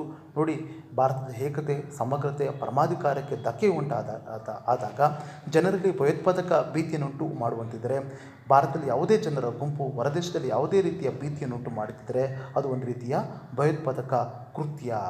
ಯಾರು ಭಯೋತ್ಪಾದನೆಗೆ ಸಹಕಾರ ನೀಡುತ್ತಾರೆ ಅಂತಹ ವ್ಯಕ್ತಿಗಳಿಗೆ 10 ವರ್ಷ ಸೆರೆವಾಸ ಮತ್ತು ದಂಡ ವಿಧಿಸುವ ಮೂಲಕ ಶಿಕ್ಷೆಗೆ ಗುರಿಪಡಿಸೋಕೆ ಅವಕಾಶವನ್ನು ನೀಡಿದೆ. ಅದೇ ರೀತಿ ಈ ಭಯೋತ್ಪಾದನೆಗೆ ಯಾರು ವಂತಿಗೆ ಅಥವಾ ಹಣವನ್ನು ಸಂಗ್ರಹಣೆ ಮಾಡ್ತಾರೆ ಅವರು ಕೂಡ 5 ವರ್ಷಗಳ ಸೆರೆವಾಸ, ಜೀವಾವಧಿ ಶಿಕ್ಷೆ, ದಂಡವನ್ನು ವಿಧಿಸುವ ಅವಕಾಶವನ್ನು ನೀಡಿರೋದನ್ನು ಕೂಡ ನಾವಿಲ್ಲಿ ಕಾಣ್ಕೊಬೋದು. ಓಕೆ, ಅಂದರೆ ಈ ಕೃತ್ಯಕ್ಕೆ ಪ್ರತ್ಯಕ್ಷವಾಗಿ ಮತ್ತು ಪರೋಕ್ಷವಾಗಿ ಯಾರೆಲ್ಲ ಸಹಕಾರ ನೀಡುತ್ತಾರೆ, 90 ದಿನಗಳಿಗೆ ತನಿಖೆ ಪೂರ್ಣಗೊಳ್ಳುತ್ತಿದ್ದರೆ ನ್ಯಾಯಾಂಗ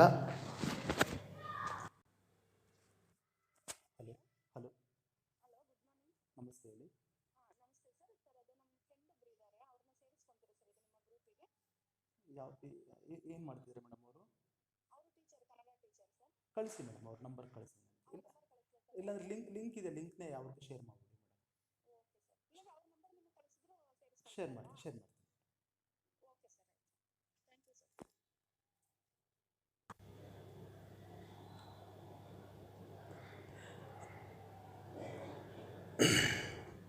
ಈ ಕಾಯ್ದೆ ಪ್ರಕಾರ ಆ, ಜಾಮೀನು ಸಾರಿ ಈ ಭಯೋತ್ಪಾದಕ ಗುಂಪುಗಳಿಗೆ ಸಂಬಂಧಿಸಿದ ಆಸ್ತಿಗಳು, ಹಣಕಾಸಿನ ಮೂಲಗಳು, ಆರ್ಥಿಕ ಸಂಪನ್ಮೂಲಗಳನ್ನ ಮತ್ತು ಇತರ ವಂತಿಕೆಯನ್ನು ಮುಟ್ಟುಗೋಲು ಹಾಕಿಕೊಳ್ಳುವ ಮತ್ತು ವಶಪಡಿಸುವ ಅಧಿಕಾರ ಕೇಂದ್ರ ಸರ್ಕಾರಕ್ಕೆ ಇರೋದನ್ನು ಕೂಡ ನಾವಿಲ್ಲಿ ಕಾಣ್ಕೊಬೋದು. ಓಕೆನಾ? ಇಲ್ಲಿ ಸಾಮಾಜಿಕ ಆರ್ಥಿಕ ಕ್ರಮಗಳು ಕೂಡ ನೋಡಿ. ಸಾಮಾಜಿಕ ಜೀವನಕ್ಕೆ ಅವಕಾಶ ನೋಡಿ. ಯಾರು ಭಯೋತ್ಪಾದಕ ಅಥವಾ ನಕ್ಸಲ್ ಚಳುವಳಿಯಲ್ಲಿ ಭಾಗವಹಿಸಿದರೆ ಅವ್ರನ್ನ ಮತ್ತೆ ಮುಖ್ಯವಾಹಿನಿಗೆ ತಂದು ಅವರಿಗೆ ಸಾಮಾಜಿಕ ಜೀವನ ಮತ್ತು ನಡೆಸಲು ಅನುವನ್ನು ಮಾಡಿಕೊಟ್ಟಿದೆ ನಮ್ಮ ಈ ವ್ಯವಸ್ಥೆ.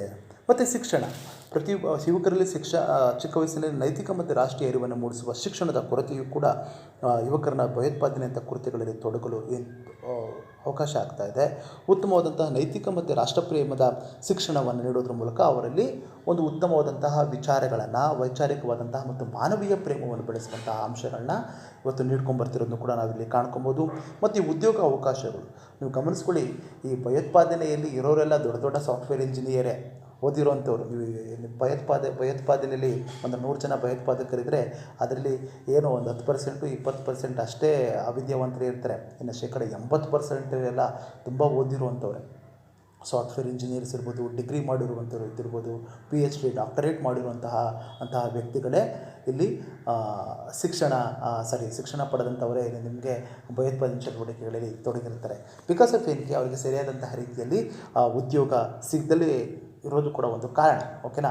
ಅಂದರೆ ಏನಾಗುತ್ತೆ ಅಂದರೆ ಸರ್ಕಾರ ಅಂದರೆ ಯುವಜನತೆಗೆ ಸೂಕ್ತವಾಗಿ ಉದ್ಯೋಗ ಅವಕಾಶಗಳು ನೀಡ್ಕೊಂಡ್ಬರ್ತಿರೋದನ್ನು ಕೂಡ ನಾವಿಲ್ಲಿ ಕಾಣ್ಕೊಬೋದು. ಹಣಕಾಸಿನ ಸಹಾಯ, ಶಿಕ್ಷಣದಿಂದ ಅವರು ಉದ್ಯೋಗ ಸಿಗದಲ್ಲೇ ಇದ್ದರೆ ಹಣಕಾಸಿನ ಸಹಾಯವನ್ನು ಮಾಡೋದ್ರ ಮೂಲಕ ಉದ್ಯೋಗ ಮಾಡೋಕ್ಕೆ ಅವಕಾಶ ಇರೋದನ್ನು ಕೂಡ ನಾವಿಲ್ಲಿ ಕಾಣ್ಕೊಬೋದು. ಆರ್ಥಿಕ ಅಸಮಾನತೆ, ಬಡತನ ಮತ್ತು ಶೋಷಣೆಯಂಥ ಅಸಮಾನತೆಯನ್ನು ಹೋಗಲಿಸಿ ಆರ್ಥಿಕ ಅಸಮಾನತೆಯನ್ನು ಸಾಧಿಸುವ ಮಹತ್ವವಾದಂತಹ ಯೋಜನೆ ಅಭಿವೃದ್ಧಿಗಳನ್ನು ರೂಪಿಸುವ ಮೂಲಕ ಸರ್ಕಾರ ಕ್ರಮಗಳನ್ನ ಕೈಗೊಂಡಿರೋದನ್ನು ಕೂಡ ನಾವಿಲ್ಲಿ ಕಾಣ್ಕೊಬೋದು. ಪುನರ್ವಸತಿ ಅಂದರೆ ಅವ್ರಿಗೆ ನಕ್ಸಲ್ ಇರ್ಬೋದು, ಭಯೋತ್ಪಾದಕರಿರ್ಬೋದು, ಮತ್ತೆ ಅವರೇನಾದರೂ ಸಮಾಜದ ಒಂದು ಭಾಗವಾಗಿ ವಾಪಸ್ ಬಂದರೆ, ಯಾವುದೇ ಕೃತ್ಯವನ್ನು ಮಾಡಲ್ಲ ಅಂತ ಒಂದು ಹೇಳ್ಕೊಂಡು ವಾಪಸ್ ಬಂದರೆ ಏನಾಗುತ್ತೆ ಅಂದರೆ ಅವ್ರಿಗೆ ಪುನರ್ವಸತಿಯನ್ನು ಕಲ್ಪಿಸಿರೋದನ್ನು ಕೂಡ ನಾವಿಲ್ಲಿ ಕಾಣ್ಕೊಬೋದು. ಓಕೆ ನೋಡಿ, ಮುಂದಿನ ಈ ಪ್ರಜಾಪ್ರಭುತ್ವದ ಮಾರಕವಾದಂಥ ಅಂಶ ಯಾವುದಂದ್ರೆ ನಿಮಗೆ ಭ್ರಷ್ಟಾಚಾರ.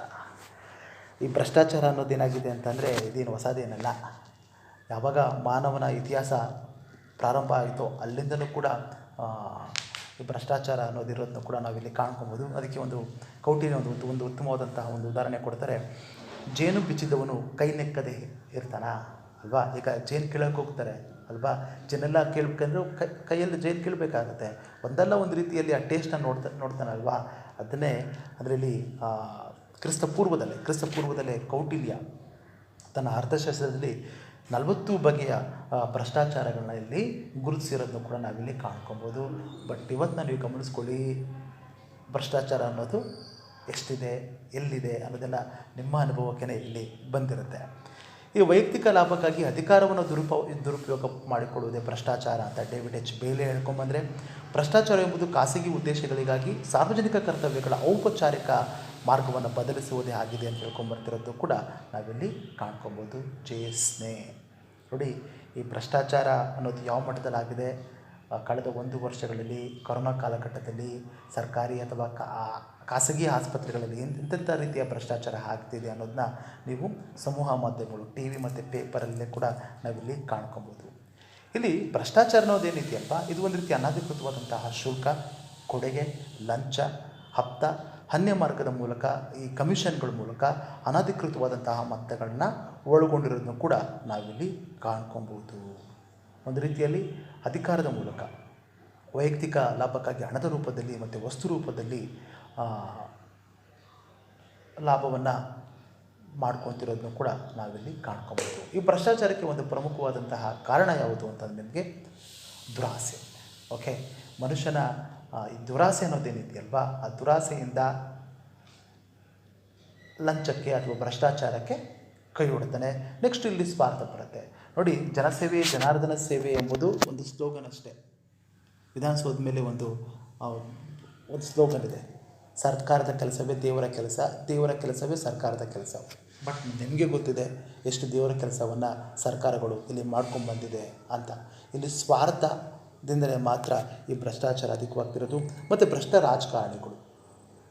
ರಾಜಕಾರಣಿಗಳು ಕೂಡ ನಿಮಗೆ ಗೊತ್ತಿದೆ ಯಾರ್ಯಾರೆಲ್ಲ ಎಷ್ಟೆಷ್ಟೆಲ್ಲ ದುಡ್ಡನ್ನ ಮಾಡ್ಕೊಂಡಿದ್ದಾರೆ ಈ ವ್ಯವಸ್ಥೆಯಲ್ಲಿ, ಅಥವಾ ರಾಜಕಾರಣ ಮೊದಲೇ ಹೇಳಿದೆ, ರಾಜಕಾರಣ ಅನ್ನೋದು ಇವತ್ತು ಒಂದು ಉದ್ದಿಮೆಯಾಗಿದೆ, ಲಾಭ ತಂದು ಕೊಡುವಂತಹ ಉದ್ದಿಮೆಯಾಗಿದೆ. ಓಕೆನಾ. ನೆಕ್ಸ್ಟು ನೈತಿಕತೆಯ ಕೊರತೆ. ನೋಡಿ, ಈ ನೈತಿಕತೆಯ ಕೊರತೆ ಅನ್ನೋದೇನಿದೆ, ಇವತ್ತು ಶಿಕ್ಷಣ ಅನ್ನೋದೇನಿದೆ, ಈ ಶಿಕ್ಷಣ ಅನ್ನೋದು ಶಿಕ್ಷಣದಲ್ಲಿ ಈ ನೈತಿಕತೆಯ ಕೊರತೆಯಿಂದ, ಮಾರಲ್ ಕೊರತೆಯಿಂದ ಈ ಭ್ರಷ್ಟಾಚಾರ ಜಾಸ್ತಿ ಆಗಿದೆ ಅಂತ ಹೇಳ್ಕೊಂಬರ್ತಿರೋದನ್ನ ಕೂಡ ನಾವಿಲ್ಲಿ ಕಾಣ್ಕೊಬೋದು. ಈ ಪ್ರಜಾಪ್ರಭುತ್ವಕ್ಕೆ ಅಡ್ಡಿಯಾಗಿರುವ ಭ್ರಷ್ಟಾಚಾರ ಯಾವ ರೀತಿಯಾಗಿ ಪ್ರಜಾಪ್ರಭುತ್ವಕ್ಕೆ ಅಡ್ಡಿಯಾಗಿದೆ ಅಂತ ಅಂದರೆ, ಶಕ್ತಿ ರಾಜಕಾರಣ. ನಿಮಗೆ ಗೊತ್ತಿದೆ, ನಾವು ಆ ರಾಜಕಾರಣಿಯವರು ಕಡೆಯವರು, ಆ ಅಧಿಕಾರಿ ಕಡೆಯವರು, ಆ ವ್ಯಕ್ತಿ ಕಡೆಯುವಂಥವರು, ಅಂದರೆ ಇದು ಒಂದು ರೀತಿಯ ತೋಳ್ಬಲದ ರಾಜಕಾರಣ ಅಥವಾ ಶಕ್ತಿಯ ರಾಜಕಾರಣ. ಇದನ್ನು ನಾವು ನೆಹರೂವರ ಕಾಲದಿಂದಲೂ ಕೂಡ ನಾವಿಲ್ಲಿ ಕಾಣ್ಕೊಬೋದು. ದೇಶಕ್ಕೆ ಯಾವಾಗ ಸ್ವಾತಂತ್ರ್ಯ ಅನ್ನೋದು ಬಂತು, ಸ್ವಾತಂತ್ರ್ಯ ಅನ್ನೋ ಬಂದ ನಂತರದಿಂದಲೂ ಕೂಡ ಈ ಶಕ್ತಿ ರಾಜಕಾರಣ ಅಂತಂದರೆ ಹಣದ ರಾಜಕಾರಣ ಅಥವಾ ತೋಳ್ಬಲಗಳು ಇಲ್ಲಿ ಪ್ರಮುಖವಾಗಿ ನಡ್ಕೊಂಡ್ಬಂದಿರೋದನ್ನು ಕೂಡ ನಾವಿಲ್ಲಿ ಕಾಣ್ಕೊಬೋದು. ಇದು ಒಂದು ರೀತಿಯ ರಾಜಕೀಯ ಭ್ರಷ್ಟಾಚಾರಕ್ಕೆ ದಾರಿ ಮಾಡಿಕೊಟ್ಟಿದೆ. ರಾಜಕೀಯ ಅಪರಾಧೀಕರಣ ಅಂದರೆ ಇವತ್ತು ಕಾನೂನು ಬಾಹಿರವಾಗಿ ರಾಜಕೀಯ ಕೃತ್ಯಗಳಿಗೆ ನೀವು ರಾಜಕಾರಣಿಗಳನ್ನ ನೀವು ಗಮನಿಸ್ಕೊಂಡ್ಬನ್ನಿ. ದೇಶದ ಒಟ್ಟಾರೆ ಎಷ್ಟು ರಾಜ್ಯಗಳಿದೆ, ಕಾಶ್ಮೀರದಿಂದ ಕನ್ಯಾಕುಮಾರಿವರೆಗೂ ಕೂಡ ಎಷ್ಟೆಲ್ಲ ನಮ್ಮಲ್ಲಿ ಕೇಂದ್ರಾಡಳಿತ ಪ್ರದೇಶಗಳು ಮತ್ತು ರಾಜ್ಯಗಳಿದೆ. ಅಲ್ಲಿರುವಂತಹ ರಾಜಕಾರಣಿಗಳನ್ನ ನೀವು ಗಮನಿಸ್ಕೊಡಿ. ಅವರ ವೈಯಕ್ತಿಕವಾದಂತಹ ವೈಯಕ್ತಿಕತೆಯನ್ನು ನೀವು ಗಮನಿಸಿಕೊಂಡಾಗ ಅವರೆಲ್ಲ ಆಲ್ಮೋಸ್ಟು ನೀವು ಶೇಕಡ 50ರಿಂದ 60% ಈ ರಾಜಕೀಯ ಒಂದಲ್ಲ ಒಂದು ರೀತಿಯ ಅಪರಾಧಿ ಪ್ರಕರಣಗಳಲ್ಲಿ ಭಾಗಿಯಂತವ್ರೆ. ನಾನೆಲ್ಲ ಅಂತಲೂ ಹೇಳ್ತಾ ಇಲ್ಲ, ಶೇಕಡ 50ರಿಂದ 60% ಈ ರಾಜಕೀಯ ಅಪರಾಧೀಕರಣ ಭಾಗಿಯಾಗಿರೋದನ್ನು ಕೂಡ ನಾವಿಲ್ಲಿ ಕಾಣ್ಕೊಬೋದು. ಮತ್ತು ಅಧಿಕಾರಶಾಹಿಯ ಅನೈತಿಕತೆ, ಈ ಭ್ರಷ್ಟಾಚಾರ ಅನ್ನೋದೇನಿದೆಯಲ್ವಾ, ಸ್ವಜನ ಪಕ್ಷಪಾತ, ಅಧಿಕಾರ ದುರುಪಯೋಗ, ಲಲಾಸೆ ಮೊದಲಾದ ರೂಪದಲ್ಲಿ ಆಡಳಿತವನ್ನು ಅವರು ಸೇರೋದನ್ನ ಕೂಡ ನಾವಿಲ್ಲಿ ಕಾಣ್ಕೊಬೋದು. ನೆಕ್ಸ್ಟು ಸಾರ್ವಜನಿಕ ನ್ಯಾಯದ ಉಲ್ಲಂಘನೆ. ಇಲ್ಲಿ ಸಾರ್ವಜನಿಕ ನ್ಯಾಯದ ಉಲ್ಲಂಘನೆ ಅಂತ ಅಂದರೆ ಏನಾಗುತ್ತೆ ಅಂದರೆ, ನಿಮಗೆ ಈ ಭ್ರಷ್ಟಾಚಾರದ ಮೂಲಕ ಅವರು ಗಳಿಸಿದ ಸಂಪತ್ತು ಅನ್ನೋದೇನಿದೆ ಕೇವಲ ಕೆಲವು ಜನರಲ್ಲಿ ಕೇಂದ್ರೀಕೃತ ಆಗಿರೋದನ್ನ ಕೂಡ ನಾವಿಲ್ಲಿ ಕಾಣ್ಕೊಬೋದು. ಸಾಮಾಜಿಕ ಮತ್ತು ಆರ್ಥಿಕ ನ್ಯಾಯದ ತತ್ವವನ್ನು ಅವರು ಉಲ್ಲಂಘನೆ ಮಾಡಿರೋದನ್ನ ಕೂಡ ನಾವಿಲ್ಲಿ ಕಾಣ್ಕೊಬೋದು. ನೋಡಿ, ನೀವು ಗಮನಿಸ್ಕೊಳ್ಳಿ, ನಿಮಗೆ ಒಂದು ಪ್ರದೇಶ ಅಂದರೆ ನೀವು ಗಮನಿಸ್ಕೊಂಡ್ರೆ ಅಲ್ಲಿ ಸಾಮಾನ್ಯರು ಯಾವಾಗಲೂ ಕೂಡ ಸಾಮಾನ್ಯವಾಗೇ ಇರ್ತಾರೆ, ಅಥವಾ ಅಧಿಕಾರಶಾಹಿ ವರ್ಗ ಅಥವಾ ರಾಜಕಾರಣಿಗಳು ಅವರು ಮಾತ್ರ ಉತ್ತಮವಾದಂತಹ ಅಥವಾ ಉನ್ನತವಾದಂತಹ ಜೀವನವನ್ನು ನಡೆಸ್ಕೊಂಡ್ಬರ್ತಾರೆ.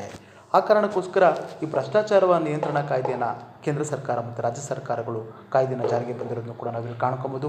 ಭ್ರಷ್ಟಾಚಾರ ನಿಯಂತ್ರಣ ಕಾಯ್ದೆ 1947, 1988ರಲ್ಲಿ ಜಾರಿಗೆ ತರ್ತಾರೆ. 1963ರಲ್ಲಿ ಕೇಂದ್ರೀಯ ತನಿಖಾ ದಳ CBI, 1964ರಲ್ಲಿ ಕೇಂದ್ರೀಯ ಜಾಗೃತ ಆಯೋಗ CVC-ಗಳಂತಹ ಸಂಸ್ಥೆಗಳನ್ನು ಅಳವಡಿಸಿಕೊಂಡು ಕೇಂದ್ರ ಸರ್ಕಾರದ ವ್ಯಾಪ್ತಿಯಲ್ಲಿ ಬರುವ ಸಾರ್ವಜನಿಕ ಸೇವಾ ವರ್ಗ ಮತ್ತು ಕಾರ್ಪೊರೇಟ್ ವಲಯಗಳನ್ನು ಭ್ರಷ್ಟಾಚಾರದ ಬಗ್ಗೆ ತನಿಖೆಯನ್ನು ನಡೆಸಿರೋದನ್ನು ಕೂಡ ನಾವಿಲ್ಲಿ ಕಾಣ್ಕೊಬೋದು. ಲೋಕಪಾಲ್ ಮತ್ತು ಲೋಕಾಯುಕ್ತ ಮೊರಾರ್ಜಿ ದೇಸಾಯಿ ನೇತೃತ್ವದ ಪ್ರಥಮ ಆಡಳಿತಾತ್ಮಕ ಸುಧಾರಣಾ ಆಯೋಗ ಸ್ವೀಡನ್ ಮಾದರಿಯ ಓಂಬುಡ್ಸ್ಮನ್ ಅಂತಹ ಸಂಸ್ಥೆಯನ್ನು ಸ್ಥಾಪಿಸಲು ಅವಕಾಶವನ್ನು ಮಾಡಿಕೊಡೋಕ್ಕೆ ಶಿಫಾರಸನ್ನು ಮಾಡ್ಕೊಂಬರ್ತಾರೆ. ಈ ನಿಟ್ಟಿನಲ್ಲಿ ಲೋಕಪಾಲ್ ಮತ್ತು ರಾಜ್ಯಗಳು ಲೋಕಾಯುಕ್ತ ಸಂಸ್ಥೆಗಳನ್ನ ಹೊಂದಬೇಕು ಅಂತ ಹೇಳ್ಕೊಂಬರ್ತಿರೋದನ್ನು ಕೂಡ ನಾವಿಲ್ಲಿ ಕಾಣ್ಕೊಬೋದು. ಅಣ್ಣಾ ಹಜಾರೆ ನೇತೃತ್ವ ನಿಮಗೆ ಗೊತ್ತಿರ್ಬೋದು, 2011ರಲ್ಲಿ ಭ್ರಷ್ಟಾಚಾರದ ವಿರುದ್ಧ ಭಾರತ ಎಂಬ ಚಳುವಳಿಯನ್ನು ಮಾಡ್ಕೊಂಬರ್ತಾರೆ. ಭ್ರಷ್ಟಾಚಾರದ ವಿರುದ್ಧ ಭಾರತ ಅಂತಹ ಒಂದು ಚಳುವಳಿಯನ್ನು ಮಾಡ್ಕೊಂಬರ್ತಾರೆ. ಕೇಂದ್ರ ಸರ್ಕಾರದ ಮೇಲೆ ಒತ್ತಡವನ್ನು ಹೇರಿ 2017ರಿಂದ ಒತ್ತಡವನ್ನು ಇಟ್ಕೊಂಬರ್ತಾರೆ. ಬಟ್ ಈ ಲೋಕಪಾಲ್ ಮಸೂದೆನ 2014ರಲ್ಲಿ ಕಾಯ್ದೆಯಾಗಿ ಜಾರಿಗೆಯನ್ನು ತಂದಿರೋದನ್ನು ಕೂಡ ನಾವಿಲ್ಲಿ ಕಾಣ್ಕೊಬೋದು. ಈ ಲೋಕಪಾಲ್ ಅನ್ನೋ ಸಂಸ್ಥೆ ಚೇರ್ಮನನ್ನು ಒಳಗೊಂಡು 9 ಮಂದಿ ಸದಸ್ಯರಿಂದ ಕೂಡಿರ್ತಾರೆ. ಇದರಲ್ಲಿ ಸುಪ್ರೀಂ ಕೋರ್ಟ್ನ ಹಾಲಿ ನ್ಯಾಯಾಧೀಶರು ಇದರ ಮುಖ್ಯಸ್ಥರಾಗಿರ್ತಾರೆ. 8 ಮಂದಿ ಸದಸ್ಯರಲ್ಲಿ 4 ಮಂದಿ ಸುಪ್ರೀಂ ಕೋರ್ಟ್ ಅಥವಾ ಹೈಕೋರ್ಟ್ನ ನ್ಯಾಯಾಧೀಶರಾಗಿರ್ತಾರೆ. ಉಳಿದವರು ಜಾಗೃತ ದಳದ ಆಯೋಗದಲ್ಲಿ ಕನಿಷ್ಠ 25 ವರ್ಷಗಳ ಅನುಭವ ಹೊಂದಿರೋರು ಇರ್ತಾರೆ.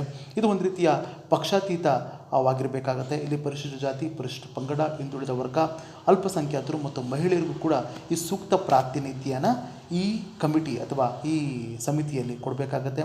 ಲೋಕಪಾಲರನ್ನು ಭಾರತದ ರಾಷ್ಟ್ರಪತಿಗಳು, ಸರ್ವೋಚ್ಚ ನ್ಯಾಯಾಲಯದ ಮುಖ್ಯ ನ್ಯಾಯಾಧೀಶರು, ಪ್ರಧಾನಮಂತ್ರಿ, ಲೋಕಸಭಾ ಸ್ಪೀಕರ್, ವಿರೋಧ ಪಕ್ಷದ ನಾಯಕರೊಡನೆ ಸಮಾಲೋಚಿಸಿ ಇಲ್ಲಿ ನೇಮಕವನ್ನು ಮಾಡೋದನ್ನು ಕೂಡ ನಾವಿಲ್ಲಿ ಕಾಣ್ಕೊಬೋದು. ಈ ಲೋಕಪಾಲ್ ಚೇರ್ಮನ್ನ ಅಧಿಕಾರಾವಧಿ 5 ವರ್ಷ.